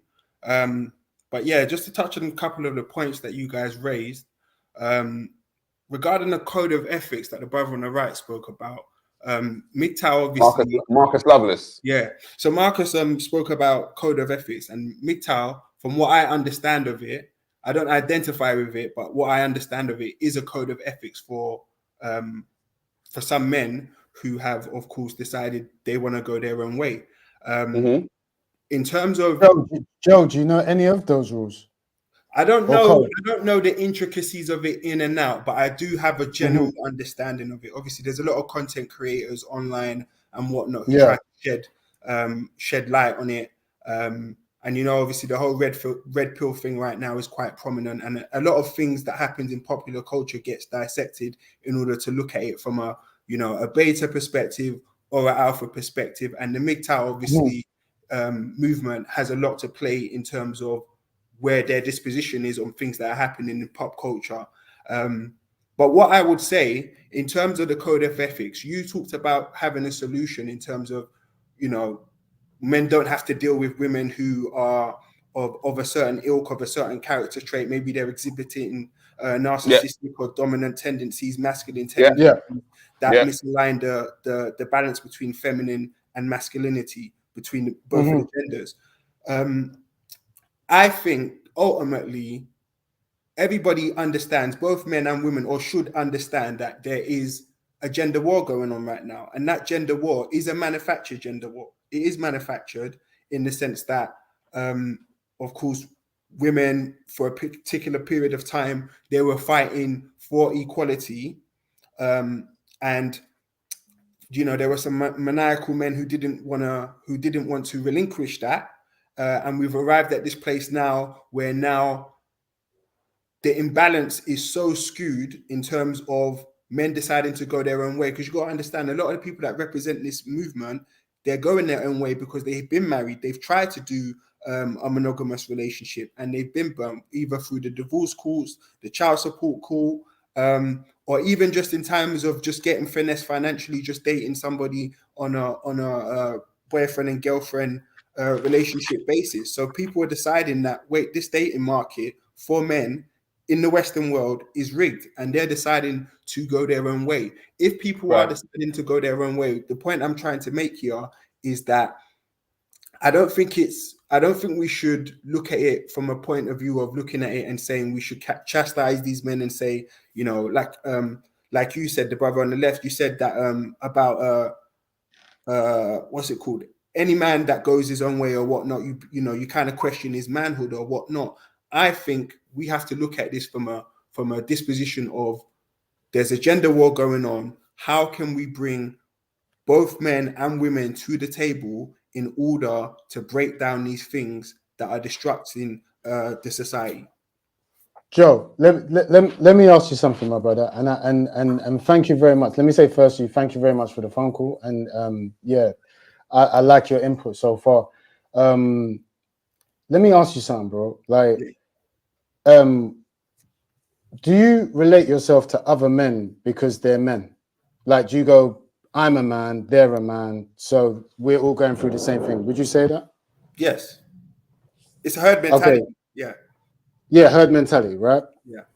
So if that man over there slaps the shit out of his woman, yeah, and would you try and help him and justify it? If he slaps the If shit he's a out of man his, like you. okay, if he slaps the shit out of his woman, Mm-hmm. first of all, we're all governed by laws, and we're all governed by what we deem to, we've all deemed to call morality. So I will turn around and say, obviously, that man he's bang out of order, he's bang out of line, and he's not upholding the code of ethics that we've all set and agreed upon that define a man who's masculine and holds frame. So yeah. So you would. So you're saying you wouldn't stand with him when he slaps the crap out of his woman? I would not stand with him. In as much as we can break down and say, okay, maybe there may have been extenuating circumstances that pushed him to the edge or whatnot, or made him cool, or made him come out of character. The fact of the matter is, he's allowed himself to get to a place, because we're all in control. We're all in control of our actions. So, or we all should be in control of our actions. That's Yeah. So I would say he's overstepped that boundary. Because you know what I didn't want you to misconstrue, Joe, in some of the statements I made on the show. I listened very deeply, and what you said a couple of times is should, and like kind of like I call that kind of the understanding of shoulda, woulda, coulda. Yeah. Whereas what I'm saying why I with say men, that, just to interject shortly, but the reason why I say that is because I also understand we're all fallible people, meaning none of us are perfect. Not exactly. We can't always operate at perfection 100% of the time. So there are times, obviously the example that you gave is pretty extreme, but there are times in general where both men and women will drop the ball. And who could help, in your opinion, Joe, who could help you pick up the ball once you've dropped the ball? Once you drop the ball, you're in a circle. Obviously yourself as well, coming out of the sunken place that you found yourself in, and self-reflection. But more often than not, it's going to be your inner self, meaning your own code of ethics, your own morality, your own moral compass, being able to rationalize that, okay, in that moment I acted emotionally and I acted out of character. And your counsel, your friends, your family, and the people who should be in your life that are upstanding people that are also trying to make your clan. journey of life. Yeah. Your clan. Right, but I'm saying there's a lot of men, Joe, would you not agree, that go through life, and don't have a strong unit around them to say, bro, don't go down that path, it's a little bit wonky. And those men have been getting up on YouTube and saying MGTOW talking points. Would you not agree with that? No, the reason why I don't is because again, that's a generalization. There are some men who. No, I didn't say all. I'm saying there are men, that are per se weaker in mentality, that can jump onto movements, and then have their say when really they wouldn't do what you did. That's why I brought up the example of would you agree with a man that slaps another woman? Because there are people that are in the MGTOW movement that really their agenda is not the same as yours, bro. Correct. But then that's why their agenda is women hate through deeper reasons that you or I would understand. Maybe it's abuse. Yeah, I hear you on that. But then that's why when Vice was looking at it when you guys went through the levels and whatnot. They were looking at it. They were looking at it from their perspective of whatever agenda they had. But ultimately, do you believe it was a negative agenda? I don't think it was negative, but it was probably, I don't think it was totally negative, but it was probably painted in a light where MGTOW is this occultic thing, or MGTOW is this, is this movement that's going on that is so far-fetched from normality and reality, almost looking at it as, well, this is a little bit preposterous why they would believe it, but we're going to project it just to run a story sort of thing. So you believe that there must have been some form of agenda to kind of shed it in a kind of weird or negative light, yeah?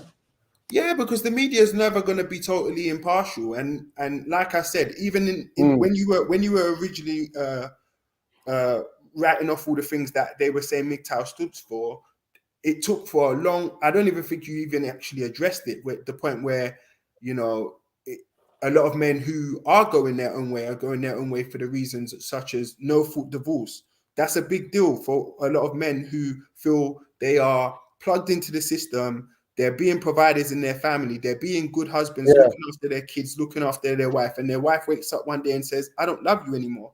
And then, like, Joe, my brother, like, I don't mean to cut your wisdom, yeah? But what I'm saying to you, were these men raped into marriage or did they pick? Of course, they weren't raped into marriage, and So they picked. But having said that, it doesn't change the fact that the laws are still skewed in a way where a woman in that situation. How long for, Joe? Like, brother Joe, like how long have they been skewed for? In America, you can be married to someone for, I think it's 10 years, and all of a sudden the alimony payments ratchet up to some astronomical amount that of your and to defend your standpoint, right? They've been getting worse as years have been going on, right? But what I'm asking you is, how long, in your opinion, has this been going on for? Because the point I'm trying to get, I'm not trying to pin you in a corner here on a conversation. I think from my what I'm trying to say is, I think they said that, from my understanding, I think since like 2002 or whatnot is when men have really been back in this whole MGTOW movement, and it's kind of just but when were the laws put in place where it was unjust for men? Like if like what you said, they've been around for decades though. Decades. Yeah. So men have known about this for decades. Men have known about. All right. Do you know what it is? Women taking them to the cleaners. Do you know what it is? Do you know what I think it is though, Marcus? Sorry to cut you, Joe. Yeah. Yeah. Do you know what I think it is, Marcus? Yeah. There was a slow creep with this thing, and then it was boom in your face. Probably with the advent of the internet, to be honest. Right, and the internet did help it. But what I'm saying to you, is that I hate to make it so basic, but on a road level, if you know that there's this car with 3 brothers in it that keeps on looking at your house from outside, and it's there in the first year, and then it's 4 cars in 3 years' time, and it keeps on raising. This is a great example that you're giving. I'm saying, us as men, you don't know, we will take action. We either move, we either make sure we got something in our house to protect ourselves from this. We don't know it's a threat, but it looks like a threat. Yeah, it looks like a threat. And I'm saying sometimes with men, we get lullabied into, especially when emotions become involved. And you like, even what you said, like we fall in love with a woman and we expect her to be by her word, right? But this is what I'm kind of asking men. This is not the days of old where your mum and the girl that you meet has to come and give honoraries to your mum, or you don't see all of the things that kept those relationships that you're asking to be in. You don't have those, but you asking it of a woman just because she turned around and said, I love you too. But you don't have all of that foundation. Love is not enough, bro. Love is not enough. You need foundation. You need that woman to turn around and be like, I understand that I need to respect your mother. I need to respect your father. I need to respect the family that I'm going to be a part of now, right? And a lot of men don't get that. A lot of men be like, and let's tell the truth, Joe. A lot of men turn around and be like, it don't matter, fam. She loves me. I love her. And love not enough. You can't tell me nothing. Yeah, that's the whole blue pill mentality that people that identify with the red pill and MGTOW are even talking about. They're talking about there's this category of man who, and this is the other thing. It's not necessarily I wouldn't say it's a criticism of men who are that way inclined, but it's a criticism that they're not aware of that nature. Because all of us as men have the protector.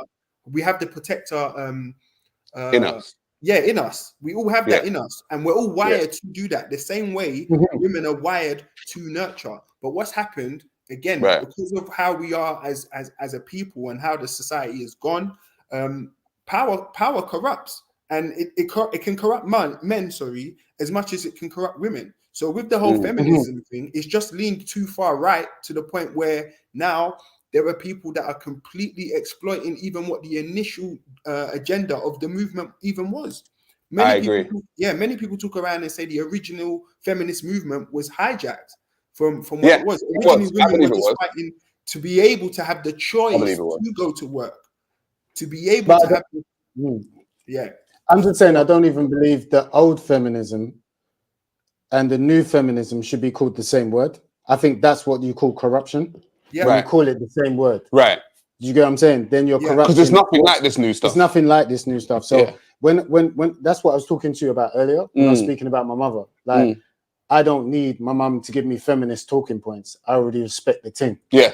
But with this new feminism, it's in your face. They want to dominate you. They want to show you that, you know, hence why we're talking about the Will and Jada thing. 100. So don't get it wrong, Joe. Yeah, I'm never talking about, like, I just think the MGTOW movie is the MGTOW movement is just sloppy. I don't think it's just sloppy. I agree. I think they've got a great intention, but I see a lot of, from them, I see a lot of men that carry on like they don't even want fanny anymore. Like they've gone past the line of let's get correct as men and let's put down our foot onto something that's borderline homosexuality. Yeah, like you might as well just get into homosexuality.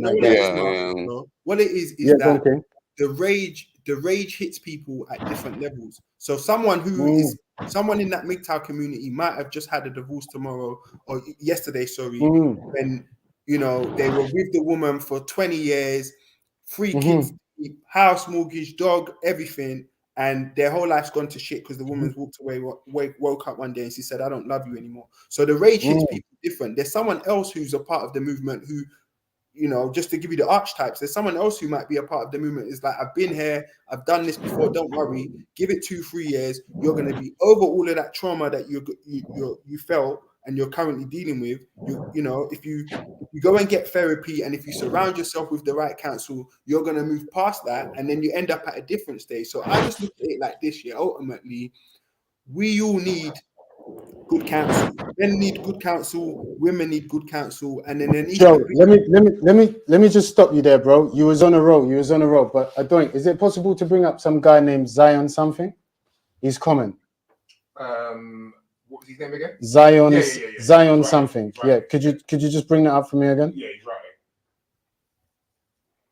Is that one you mean? Bro, hang on. It hasn't come up yet. One second, Joe.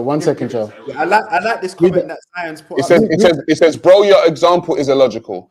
Men go into marriages and relationships in good faith, which is why some men will still risk it.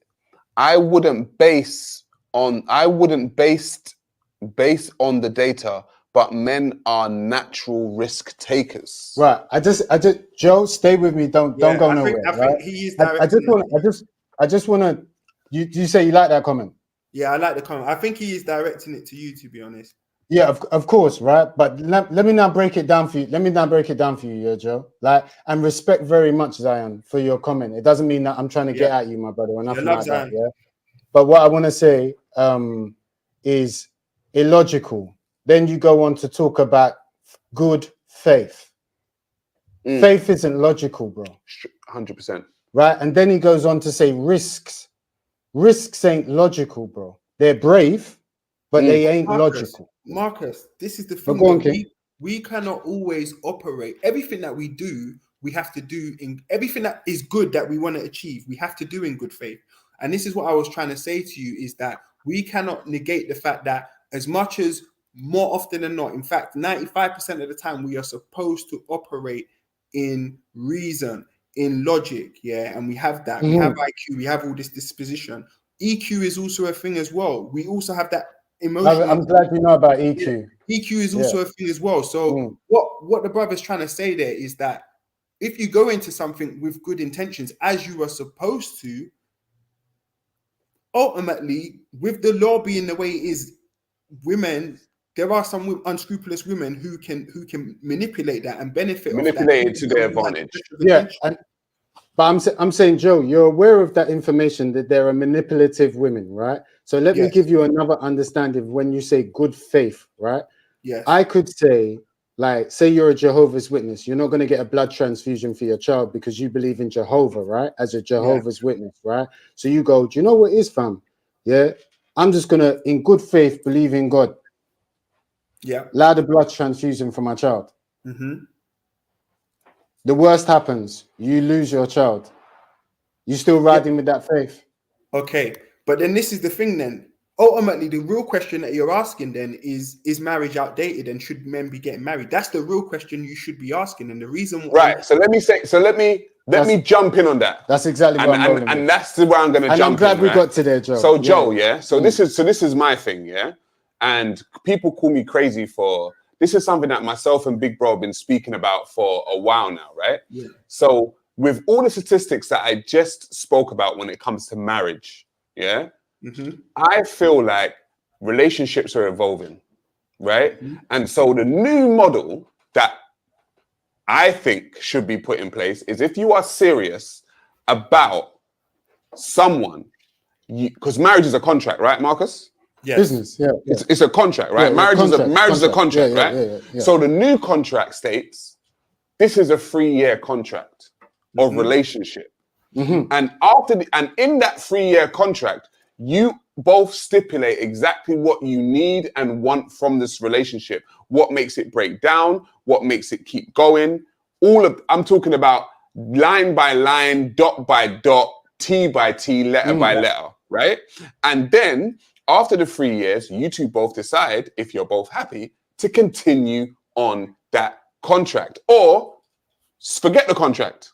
And you know what? I'll go as far as to say, the first 3 years, I think you should renew every 5 years. You should renew your marriage because people renew their marriage vows now, right? Right. Yeah. But I'm saying you should renew the contract every 5 years, bro. Like, okay, but with everything. Sorry, go on, Joe. Yeah, go on, with Joe. everything that both of you have just said, yeah. What does that prevent them in you doing that? What does it prevent? Yes. After 5 years, yeah, you know, like you can't take me to the cleaners if I ain't happy after the 5 years. That's right, because in the contract it's going to be the stipulations. What about if they take you to the cleaners after 2 years, after 3 years? No, because that will be in the contract, Joe. That will be in the contract. That can't happen. Okay, when it comes to children, when it comes to money, when it comes to house, everything will be in that contract. And so you two only move forward with that contract after the 3 years or however many years that you both decide. Yeah, you move forward or you dead it. It's really that simple because, and the reason why I came up, or me and Big Bro were talking about this kind of system, is because I'm an adapt or die type of individual. Yeah, I don't like to be swallowed up by the society that I'm in. I'm either going to adapt to it or I'm going to die in it. Right. True. We can see from the statistics that this model right now, it's not working. It's not working. So if this model ain't working, we're gonna have to come up with a new model. I hear you. Right? I agree. But the thing is, people say it's crazy, but I'm saying, well, you're crazy for following a model that ain't even damn well working. Listen, and that's what I say. And that's what I'm saying to you, Joe. With the good faith thing, you can't have good faith in a bad system. Okay. And you're aware of the bad system. Yes, I agree with both of you. What I want to say is that everything you just explained, you know, you can do that anyway. You can do that now. It's just that it won't be a legal marriage, but you can go to a lawyer and you can draw up a contract with your missus and whatnot. But the thing about it is, again, based off societal norms and based off the way both men and women have been reared to think, you guys can think on an intellectual level and decide to propose that and do that. But then what's the likelihood of another woman willing to negotiate with you under those terms when the terms of the legal marriage are more beneficial to her? We're not worried about them women there, Joe. That's the point. Yeah. And that's the point. That's the point, Joe. We ain't worried about them women because MGTOW is all about getting rid of them women anyway, right? Right. Yeah. You listen, Joe. At some point, as men, we got to start laying down our own foundations and saying, listen, you're either with it or you ain't. If you're not with it, then go where you're going. But the bottom line is, if you're going to come around here, these are the rules that are going to have to be. And that's what men do. These are the rules that are set. If you're not about it, that's absolutely fine. But if you're about it, these are the rules. And it's really that simple. And that's I haven't got no retort to that because honestly speaking, I do think it would. Yeah, I do think it would help at least stem that divorce rate statistic that you gave earlier. 100%. Yeah, it would at least stem it, you know, because ultimately, I'm not a woman hater. I'm not a man basher. You never came across it. Yeah, I've been called a woman hater a million times, bro. I love black women. You know, I've got love for my black men as well. So for me, it's all about creating that space to be able to have a harmonious environment, so we can get back to having, you know, good family structures and being all about the people. Right now, how it is, men are choosing to go their own way and not engage because, like I said at the top of the conversation, the system right now is rigged. And even good women, women who are in good marriages, if you ask a lot of them, they'll say that. They'll say that because more likely than not, they've got friends who, be it men or women, who have either put people through the ringer, or the man, or in the case of the man, you know, has been through the ringer. So that's it. Listen, Joe, thank you, brother. Thank you, bro. Thank you, bro. Big up, Joe, man. Big up, Joe. Listen, thank you, bro. Peace out. Salute, bro. Right. I think that's it, Marcus, bro. Yeah. I think we're done. Yeah. I think we are done. Listen, if we read one more comment before we leave, Addoink, let me read one more comment. What we saying? Zion came back. My guy Zion came back. He's not a bad comment neither. Oh, this one here? Yeah. Well, let's just read that then. We'll call that. He said, brother, good faith means honesty and sincerity of intention. You are misconstruing the meaning, bruv. He's still my guy. I don't agree with you, my guy Zion, but yeah. All right. Yeah, I love the energy. Listen, family, thank you all for joining. Thank you all that donated. Thank you all that liked, shared, and subscribed. And for those we missed. And for those that it's true. And for those that we missed, innit? Yeah, salute. We've got a lot in here. We've got a lot of comments in here. We can't get through all of them. But listen, we're going to be doing this once per week. Every time that it's going to be going out, I am going to start advertising it. You need to watch my YouTube. If you ain't following my YouTube, follow my Facebook. If you ain't following my Facebook, follow my Twitter. You ain't following the Twitter, follow the Black Opinion Instagram. If you ain't following none of them, then you're just going to miss out. Do you know what I mean? You're going to miss out. So listen, family, thank you all for joining. We've loved you. Thank you for all that phoned in. It's about time. Marcus, peace, family. Peace. Peace.